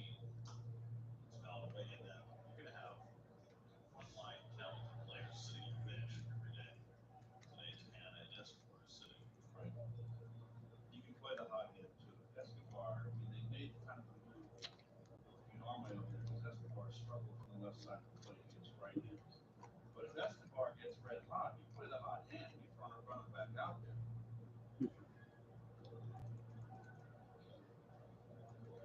Eighth pitch of the at-bat coming from Ramirez to Guillorme. And Luis fouls off another one. So Guillorme battling against Ramirez. Worked in inning last night. Well, that's the platoon that the Mets going to have at DH. And, they were complementary players. We'll go back. Tremendous against right-handers and Ruff. Tremendous career against lefties. Those are his numbers this year against lefties. Even better for his career over 900 vehicles.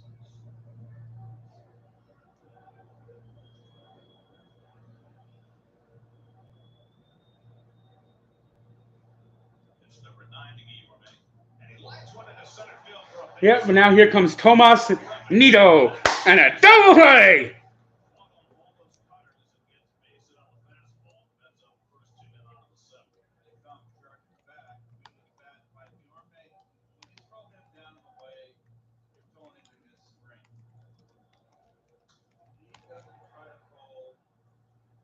He knows Nido double play right now. I shouldn't say limitations are, his strengths are. Where that pitch is right there, that's his strength. So back-to-back base hits by the 7th and 8th hitters, Naquin and Guillorme.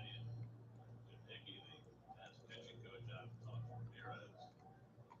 Well, bunt with Nido. Nido's bunted for a plate. He's an excellent bunter. Down by 3. You're right, my mistake. Now Finnegan is up in the bullpen. Ramirez has to face one more batter. Just take a look at David Martinez as his closer up in the 7th. Maybe he gets the top of the bag. We'd like to stay out of the double play here for the Mets. Nino's already grounded out twice in this game.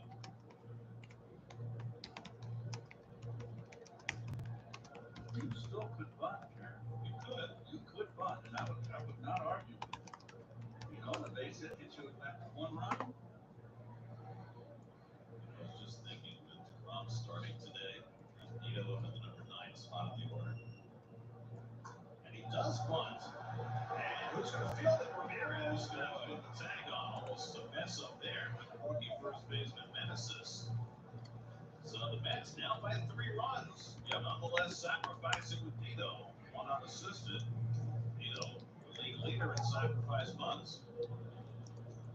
Well, look how he just stays level. He is really an accomplished bunt. I think that Buck wanted to stay away from the double play, too. Nito doesn't run well. 9th sacrifice for Nito.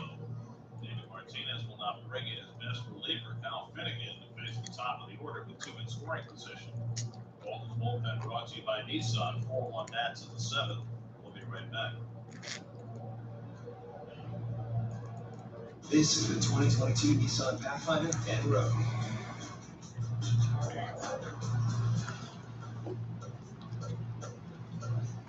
With a range of drive modes and intelligent off-road technology, you can take a Sunday stroll in at least the basic with basics. See, there's no the Mets. You could tell that the bloom is off the fucking rose. Get 1.9% financing for up to 72 months and 14 miles. Like Rogue with best-in-class fuel economy.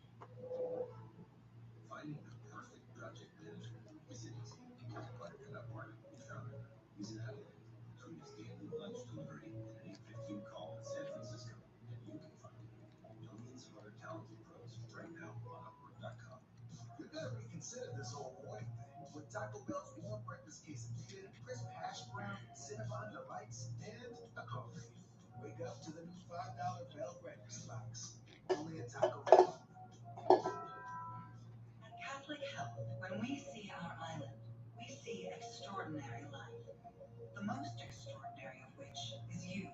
It's because our Catholic faith places the highest value on people. All people. It's the inspiration for our exceptional medical care with unmatched compassion. And it's why at Catholic Health you're more than a patient.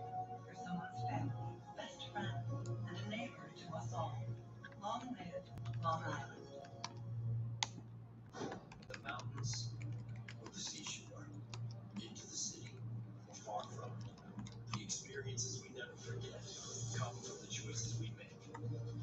The Wagoneer, or the Grand Wagoneer. Grand adventures. The choice is yours. Get 0% financing for 60 months on the all-new Wagoneer Series 2 and Series 3. Scan to schedule a test drive at a Wagoneer dealer near you. SNY Play Ball presented by Toyota is back looking to help local football leagues in need continue play in 2022. Provide grants, clinics, and equipment donations. Right now we're accepting applications. If you know a local football league in need, apply today at SNY.TV/playball. Tanner Rainey has been closing games for Washington until he got hurt. Now Big has been closing them lately, but he's being brought out here in the 7th inning. Lifeless. This team is fucking lifeless. No, Nimble's gonna be fucking gone. He's leaving. Everyone's fucking leaving. Tough part of the order here. Don't want to let this game get away, I guess. David Martinez. In order to get off it, so you try and protect it where you can. That's 3-4 games under 500. That's looking to rally from a 4-1 deficit in the 7th. Aikman at third, Guillorme at second with 1 out. Brandon Nimmo's 2, and he's also been hit by a pitch.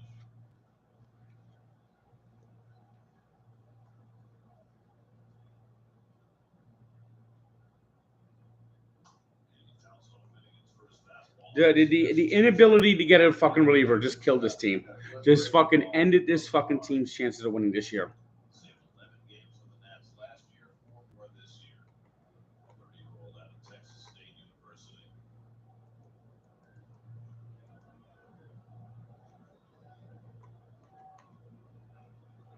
Rays went up 4-1 down here.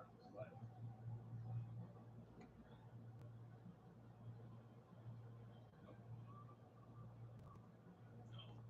not sure. It did say 4-1, and now it's saying 3-1.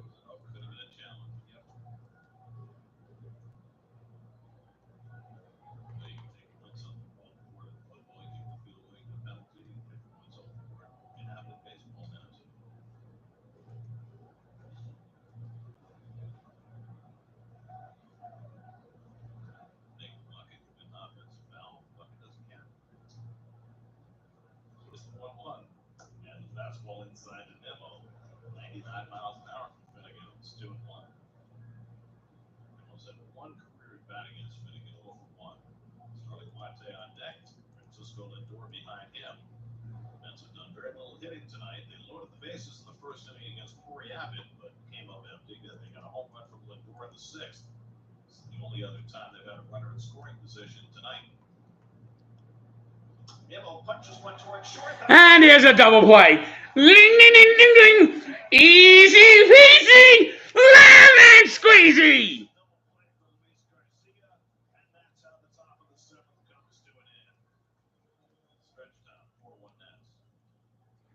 Ding, ding, ding, ding, ding, ding, ding, ding. The free fall is on.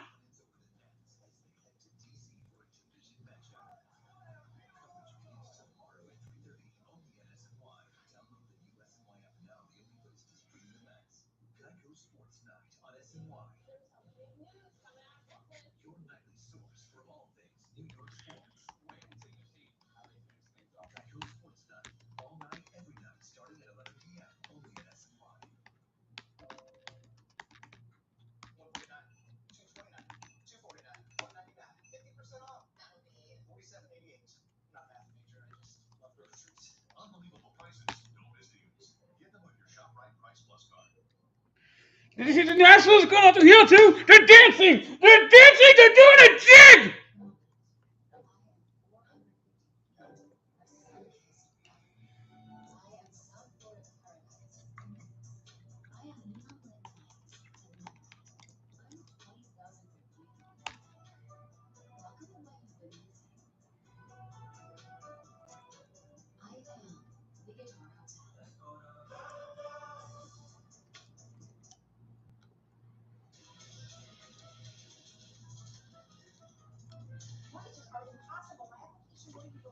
First off, that's a calculator. Second, just use Chase My Home. You can apply there, calculate payments. Still a calculator.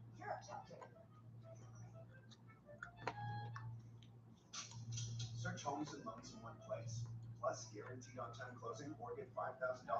Chase, make more of what's yours. 149, 229, 249, 199, 50% off. That'll be 47.88. And the Mets is dominating the Nationals. And the Nationals, when they hit the base, they go roll over and die.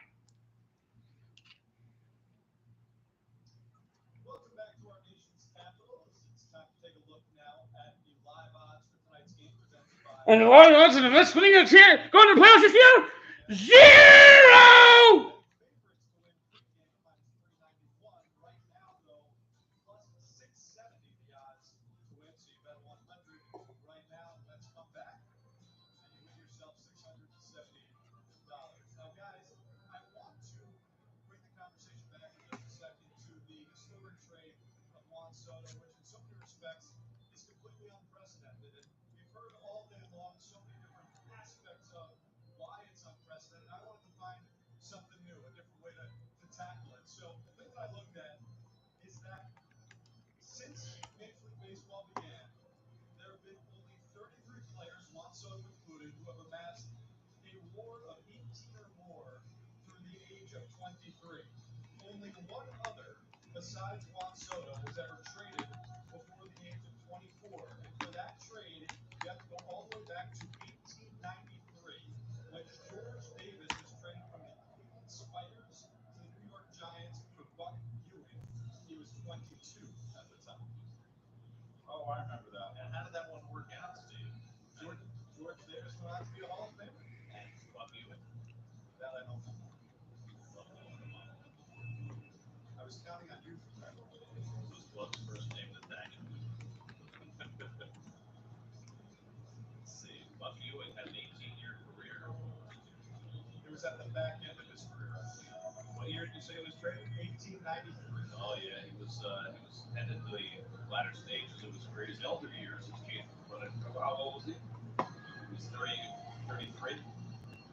33, but he hit 344 that year, but he never got to that exalted level again. Yohan Lopez pitched an impressive inning in Miami on Sunday. He'll come on the pitch at the bottom of the seventh inning tonight against the rookie first baseman Joey Meneses, making his big league debut. He's got 0 for 2, and he flies one deep to right center. Dillon goes back, takes a look at the warning track, and it's out of here. Joey Meneses, his first major league home run, the 30-year-old rookie waited forever to make his big league debut, and in his first big league game, he has a home run. And it's 5-1 Washington. First pitch thrown by Yohan Lopez, and Meneses hits it out of the ballpark. He's got to be feeling This is the ball.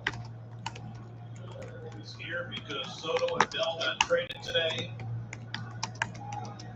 He is no Buck Ewing. He has taken the ball and he has run with it. 3 home runs in the last 5 batters against the Mets bullpen.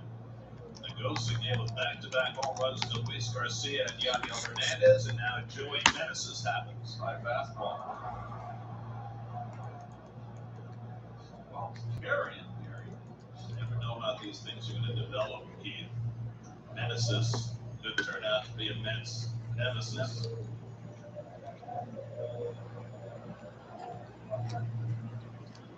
I will not entertain that thought. Josh Palacios got 2 in his Nationals debut.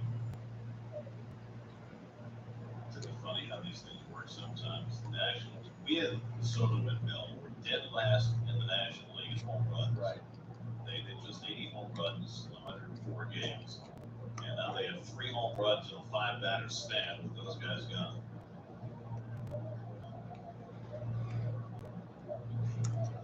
And that ball will be the subject of a trade in the not too distant future. What did he get for that ball? What's he want for it? Oh, look at that. He's giving it up. Oh, wait. Got himself a ball for a ball, but he dropped it as soon as he got another crack at it. He got 2 balls. A 3. Good negotiating. 3 for 1 trade. Nicely done.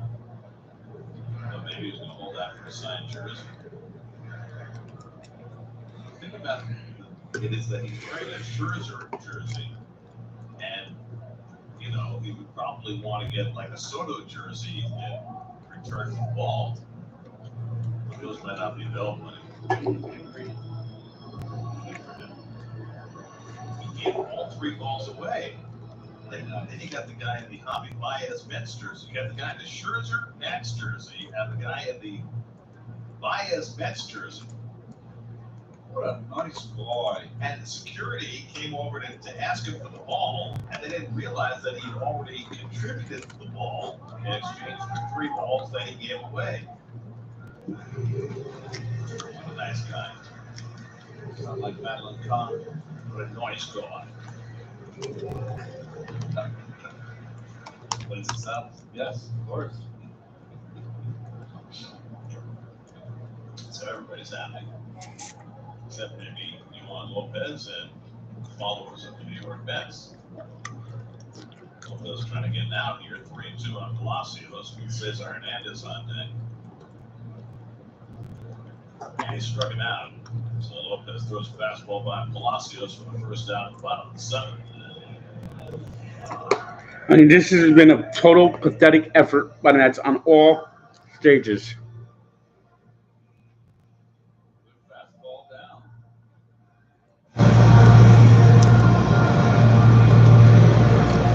Total fucking pathetic effort. One to center field, one to shortstop, both caught. Hard 0 for 2 for Hernandez. This is the game that breaks the Mets. This is the game where the season. Today is the turning point of the season.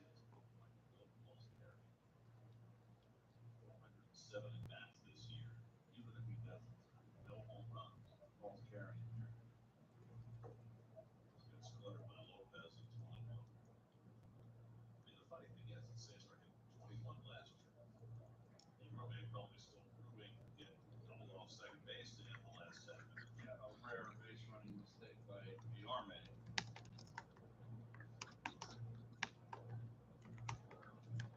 you can see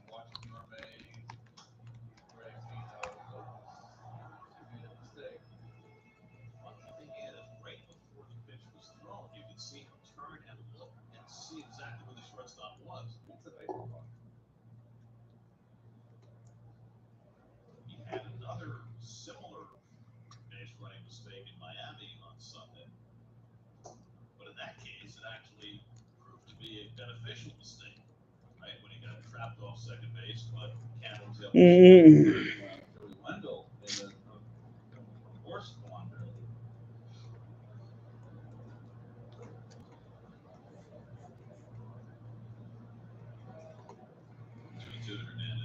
And he launches one toward the gap and right. Look at this. They're just teeing off on these shitty relievers. We didn't get anyone to fix this, and it's going to fall the fuck apart.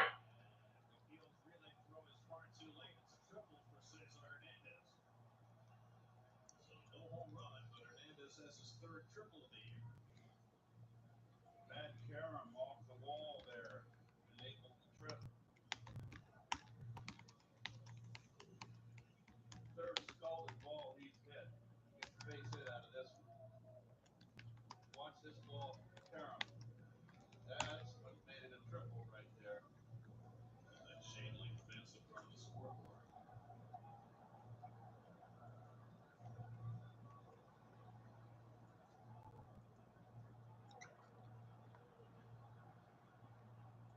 That's already down 5-1. Will bring the infield in to face Mike Alfonso. Franco's grounded out, fly down 0-2.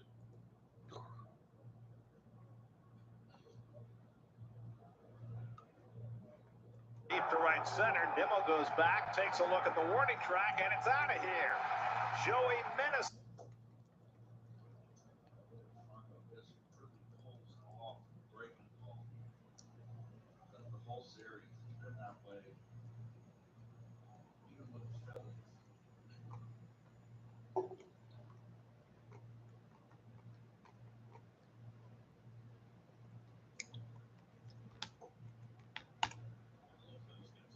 Slider 1-2.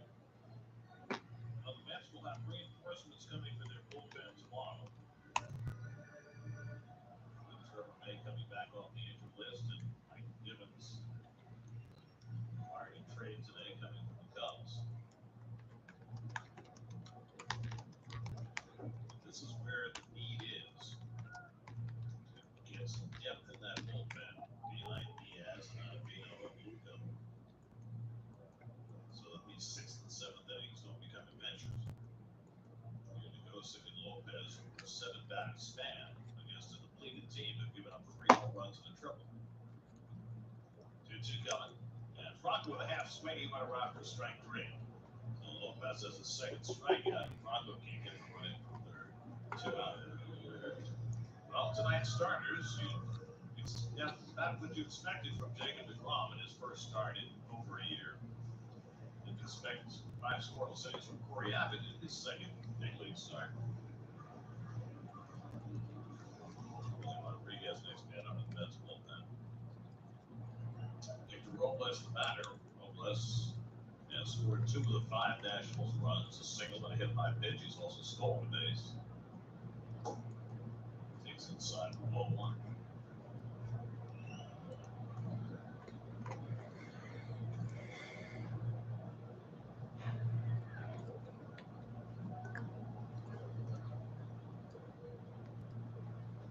That's line to center field. Nimmo trying to close ground, and he dives, and he made the catch. Oh, wow. Brandon Nimmo laying out. That ball was behind him. Wow. Tremendous play by Nimmo to rob Robles of an extra base hit and save a run. This was phenomenal. What a play.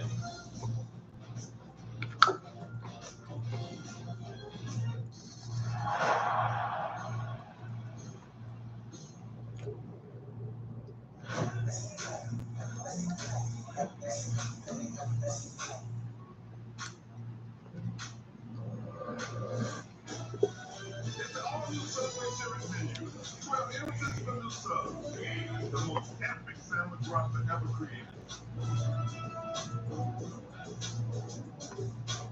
It celebrates biggest refresh yet. Sundown, Fundown, with the new fun. The hottest blockbusters, the brightest stars, It's time. the biggest battles. Cosmic. Today, only $13.99 a month.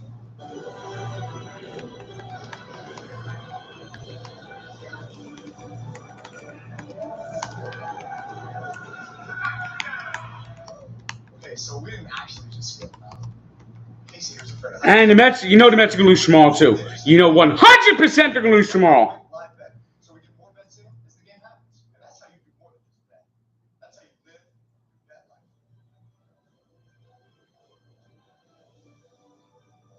With a new Toyota, you can practically make summer stand still.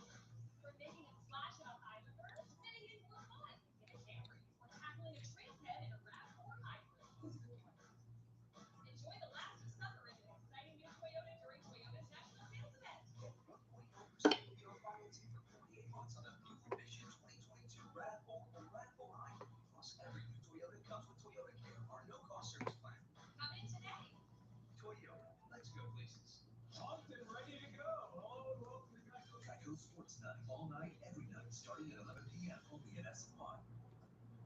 Brandon Nimmo has had himself a wonderful defensive year, but no catch better than this one. This is spectacular. I caught this ball, and it's kind of fading away from him, too. What a catch.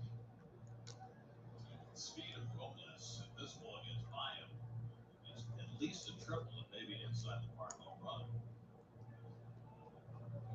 Robles has made many extra base hit saving catches of his own. Easiest bet in the world tomorrow. Nationals going to win. And the Mets are going to get swept by the Rays. And each game, they're going to lose by 4 runs or more. And then you're going to see the whole season go down the huge. The Mets are going to win 10 more games. It's going to be the biggest collapse ever because they could not get a fucking reliever.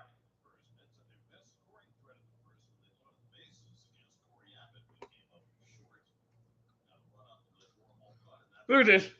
Look at this. Look at it. Look at it. Look at it. Look at it. Did you see that? Did you see? Look at that. Look at the ease. Look at the ease. And look at the Mets. Look at the Mets. Look at Dante. This is like the whole spirit has been taken out of them. Ripped out of their hearts. Look at Andy Martino smiling. Look at it. Look at Jerry smiling. They're smiling because the Mets will never win.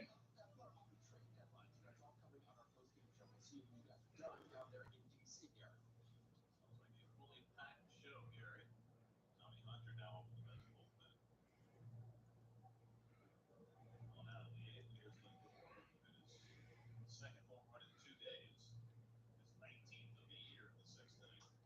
Tied the game at 1 before the Nats went on a home run barrage of their own.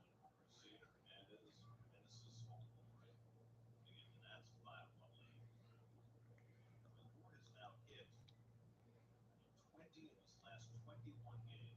He had an 11-game hitting streak and one of them, and now he's got a 9-game hitting streak.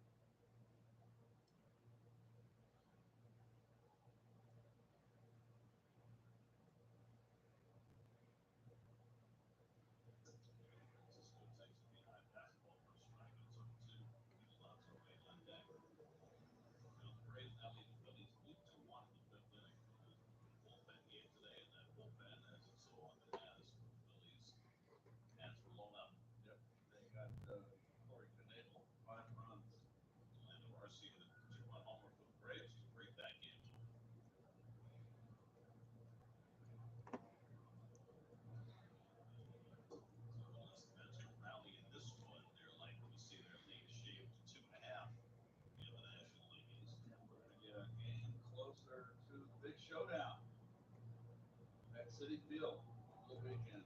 Sounds like you should have a musical intro then. Emerson Lake Palmer. Yeah. How does that go? That's what's his name? Lake Emerson Palmer.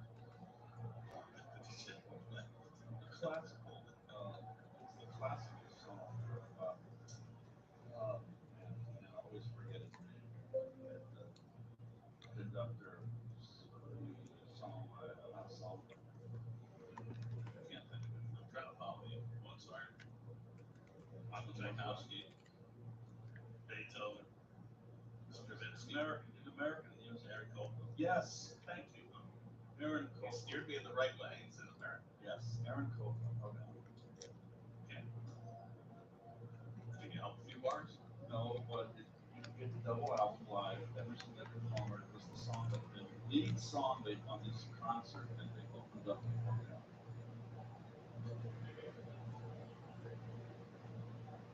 Alonso's over 3 tonight, 2 strikeouts and a ground ball.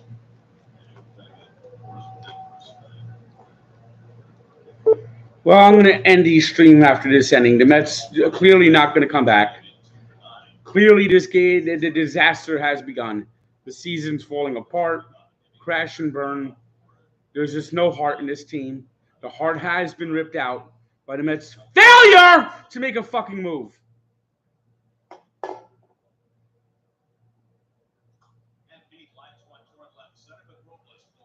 Look at the Nationals. They're acting like they're dancing on the field.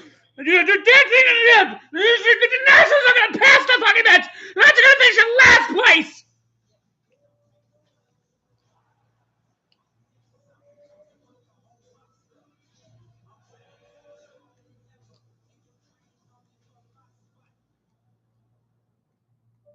Got a wet basement? Quality First Basement Systems is your local expert for basement waterproofing, foundation repair, humidity and mold control, and nasty crawl spaces too. Call Quality First Basement Systems today for all things basementy. Hi, Kelsey Grammer here, inviting you to try my new beer, Faith American, Crystal Springs Resort, Sussex County, New Jersey. Faith American beer is now available at all 6 Crystal Springs golf courses. Learn more about my Faith American Brewing Company and how you can win a chance to play a round of golf with me at the resort's top-rated Valley Oaks. CrystalGolfResort.com/faith. CrystalGolfResort.com/faith.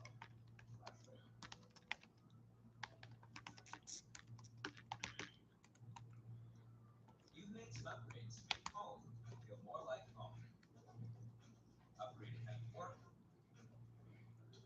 how you play, how you move again. Verizon Fiber Gigabit Connection powers tons of devices at once and is the fastest internet available. Upgrade all your upgrades. Get whole home Wi-Fi with Gigabit Connection at Verizon.com/myverizon. Got a wet basement? Quality First Basement Systems is your local expert for basement waterproofing, foundation repair, humidity and mold control, and nasty crawl spaces too. Call Quality First Basement Systems.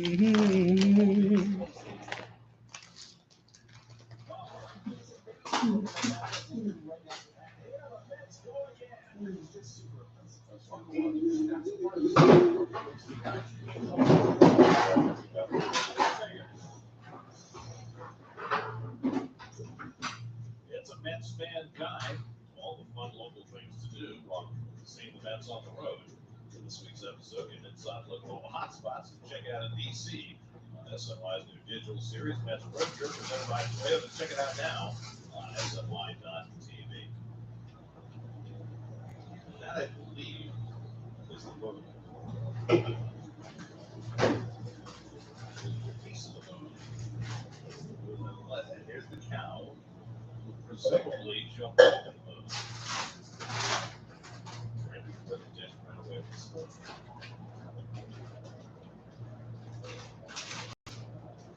Tommy Hunter on the pitch for the Mets as we go to the bottom of the 8th. Luis Garcia's a big night for Washington offensively. An RBI double against the Toronto in the 4th, a 2-run homer against the Bills in the 6th.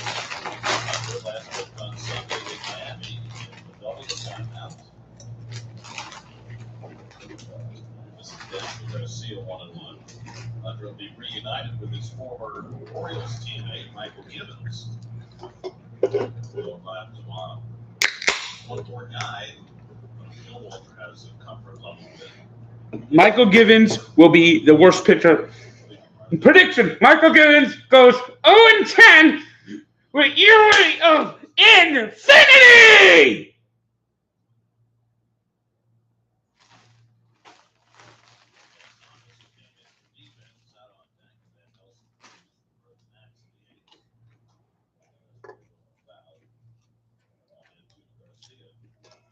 bullpen is not very well tonight behind deGrom. Lewis gave up 2 home runs, 3 runs in his inning. Yohan Lopez gave up a home run in his inning. So Carl Edwards is going to get the 9th for the Mets. He's up the bullpen.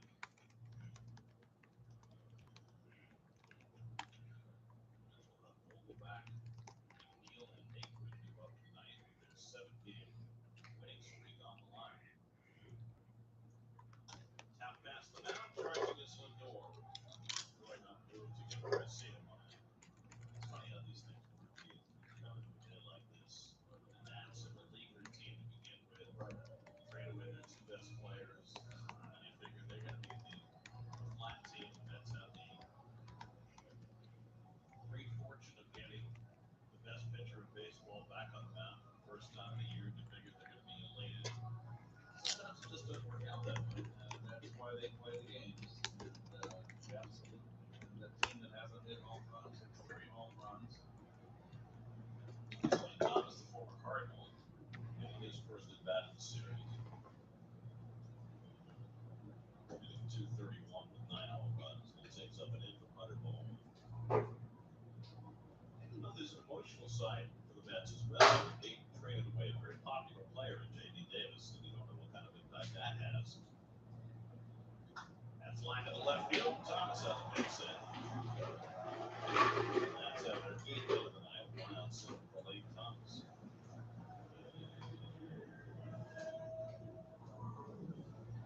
Gets on the slider. Not away enough.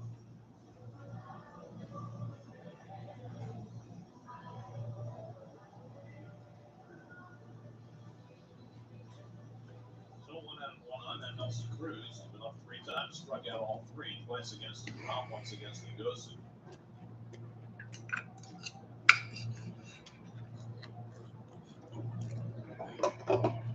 This is the cutter for ball 1.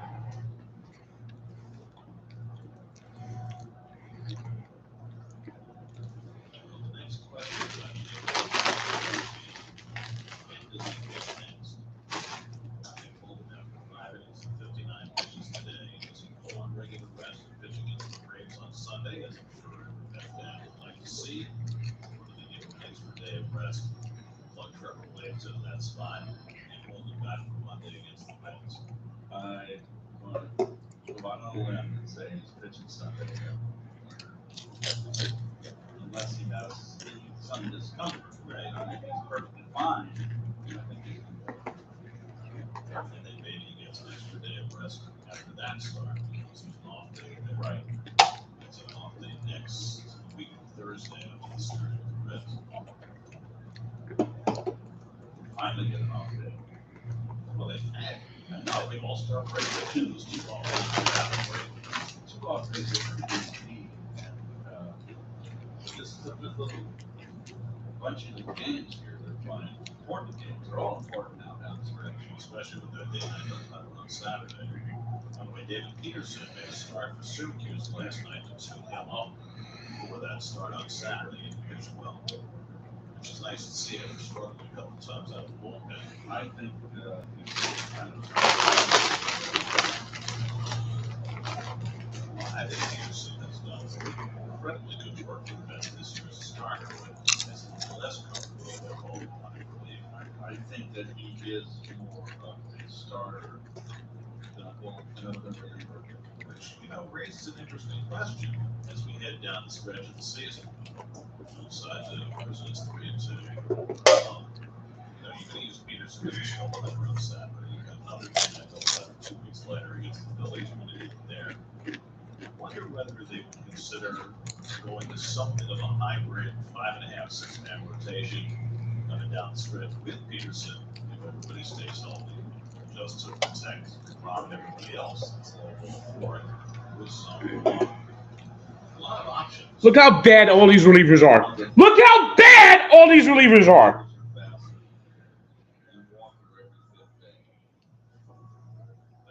Think about the second half Walker had last year. Wouldn't he benefit from extra rest? Max is 38. Wouldn't he benefit from extra rest? I'm just throwing down there what they need to do. So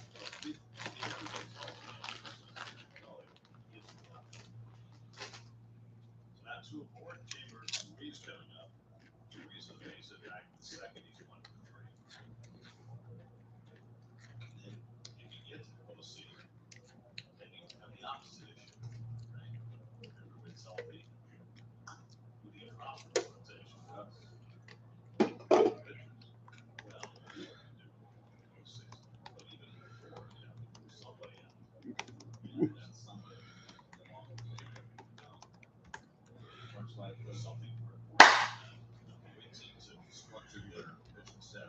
season in recent years.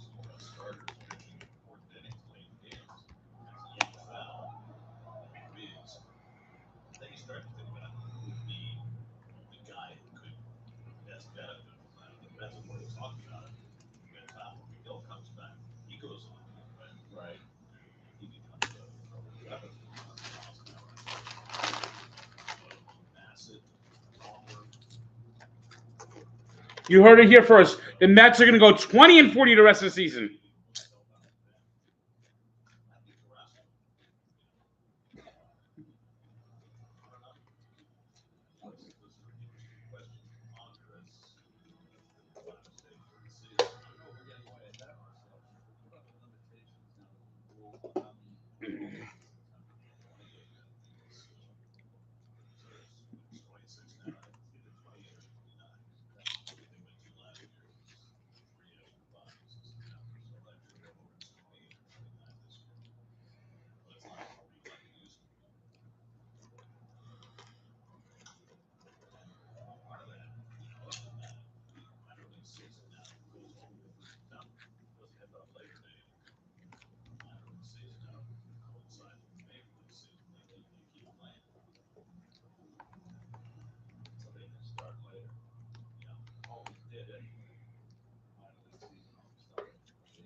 Just able to get a piece of that curveball to stay in the event, barely.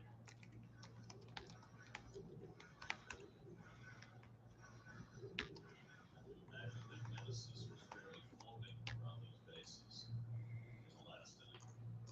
Think about that. I mean, 3 years old, never having had a crack at the big leagues, and homer in your first game. But these are the opportunities that present themselves for a franchise like the Nationals. You're right. Every time there's a player traded away or a player injured, there's an opportunity for somebody else. And you never know who that's going to be. What organization might have that team. It can happen anytime during the season. I got my big break in '76, Gary, playing the entire day, the second half of the season. On the inside corner, and Hunter gets Ruiz for the second half. Because the Phillies ran away with the division that year. And the All-Star break, the Cardinals were 20-plus games out, and I finally got my chance to play every day.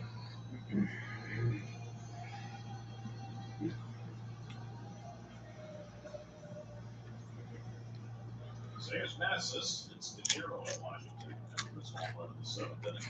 On the first pitch thrown by Yohan Lopez. And it will out into the season right center. And they recover the baseball.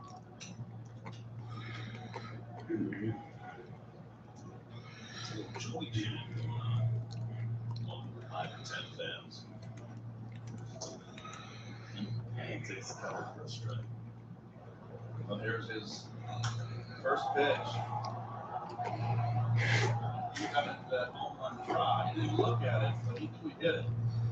Good for him. 20 home runs in AAA this year. Now his first marker in the big leagues. Fouls off.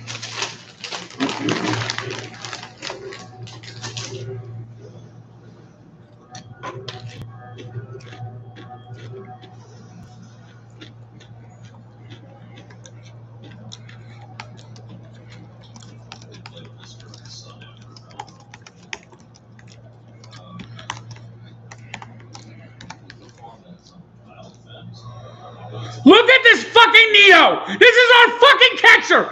Our catcher for fucking ever!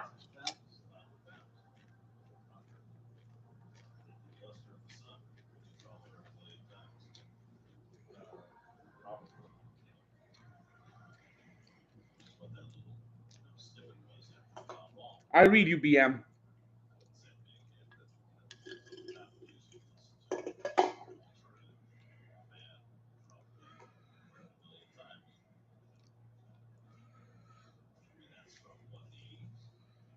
Mets are going to go 20-40 the rest of the season. 20-40.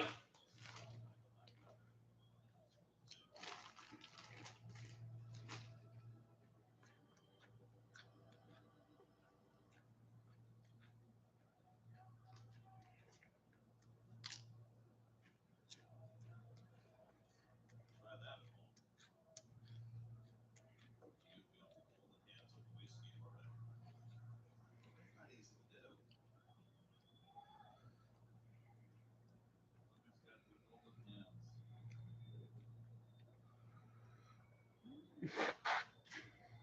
I mean, it's just not as easy as it makes it look. 2-2 coming. And that just misses outside. And a full count to Medicine. Can't do that on the show.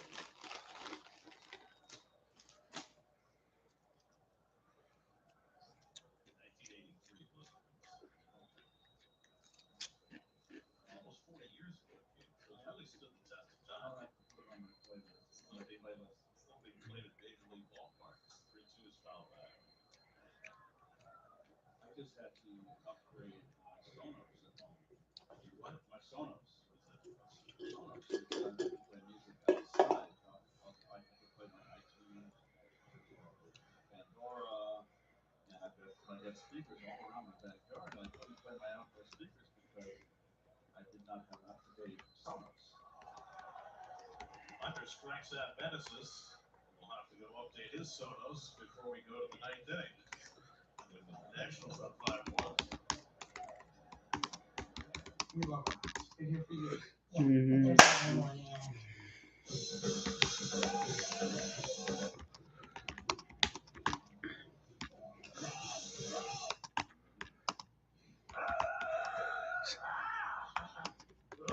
At least Geico makes Mhm. car insurance easy. We save a lot.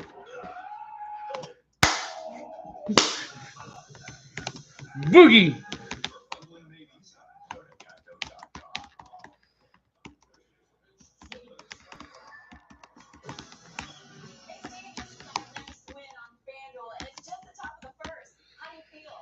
Those nights of studying film really paid off. Watching baseball? That's correct.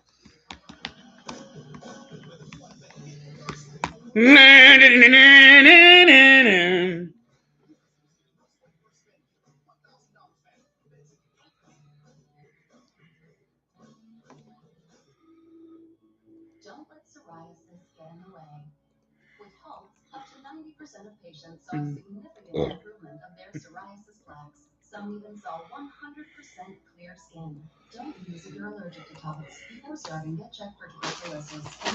Infections and lower ability to function may occur. Tell your doctor about infection symptoms or if inflammatory bowel disease symptoms develop worsening if you have vaccine or plan to. Serious allergic reactions can occur.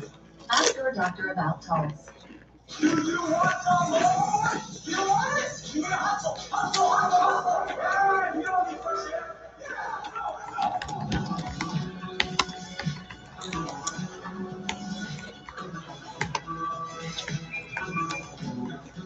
Do you want some more? until you see me on the downhill. See you at home. For luxury and real confidence, enjoy advanced safety at the Lexus Golden Opportunity Sales Event.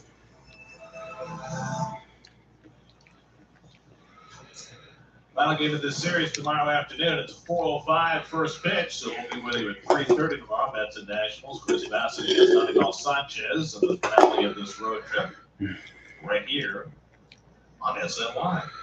So, folks, Gary sang Blister and Sun to me in between innings, and I remember that song. I do remember. Yeah, there are certain lyrics I probably shouldn't sing on the air, so I didn't really do. I love that one verse. You can't sing on the air. We go to the ninth inning, and Carl Edwards will pitch. Like Scherzer rubbing his brown eye. This game might just be making his brown eye blue. Crystal Gale. Carl Edwards in a non-save situation gets a 5-1 lead to work with. Daniel Vogelbach leads off and takes a fastball for a strike from Edwards. Now Finnegan worked an inning and 2/3 in relief. All the Mets at bay. Late home runs by the Nationals. They had 3 of them against the Mets bullpen to Break open a tie game. But by the way, easiest bet tomorrow, Nationals money line. Nationals money line. Magic in DC. With their 7-game winning streak in jeopardy, the Braves up big on the Phillies 9-1 in the 7th. Trying to defense against Vogelback. 20 and 40. That's my prediction. Splitter from Edwards, and it's 2-1. See Franco moves over to the right side. And over. Menaces along the line.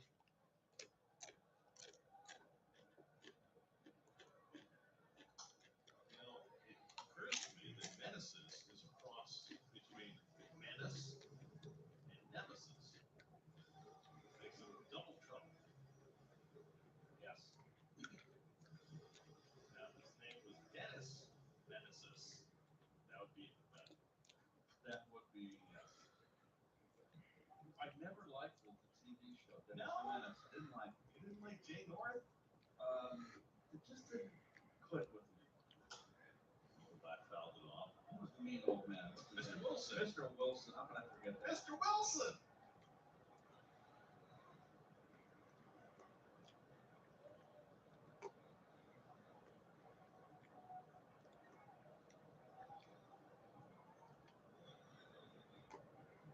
Mr. Wilson with the glasses looked like the Tom Terrific arch enemy, Krabby Appleton. Krabby Appleton. Krabby Appleton. I remember that. Vogelback gets one into the ship. Franco playing. Well, another easy inning. Look at it. The Mets have not hit the ball hard at all tonight.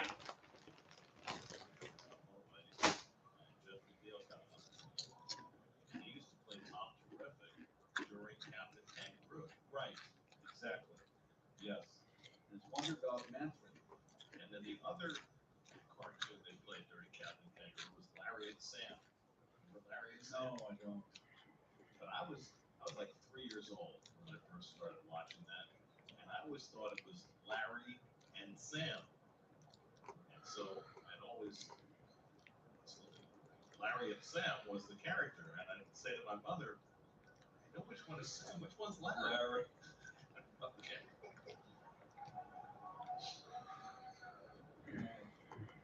I had nightmares of Krabby Appleton. Oh, really? I thought he was under my bed. He was mean. Oh, he was very evil, and I thought for sure.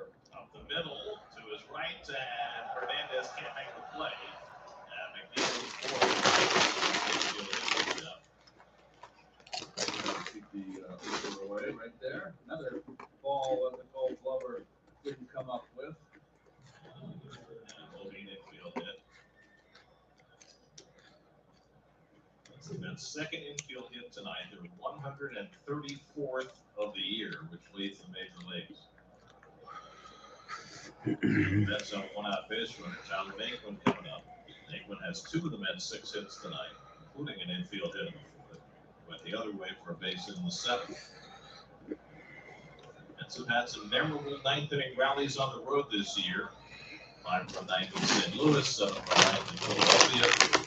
Trying to figure out how to put together one of those big 9th-inning rallies tonight. Well, there's no hope. This team has no hope. On the right side against Naquin. He takes a fastball high from Edwards, ball 1. He's Guillorme on deck.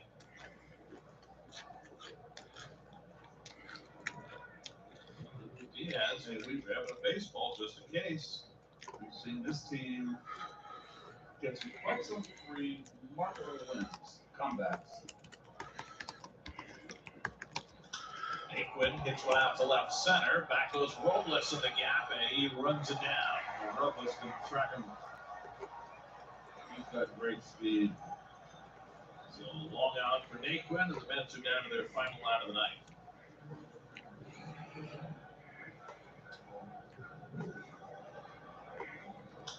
Well, he just outruns this. Too much airtime for a guy like that out there. Totally fucking terrible effort today.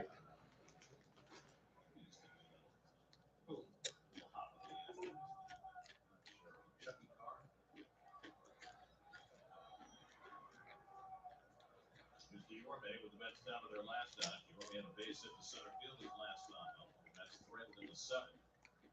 But then Yorme got doubled off second base on the line drive to end that seventh inning.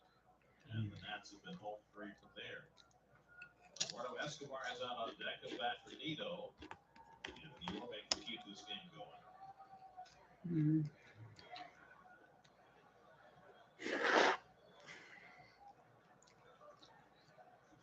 Yorme hits one to the shortstop. Grabbed by Garcia. He gets the chorus, and the Nationals have the victory. On a night when the Mets celebrate. The losing streak is 1, and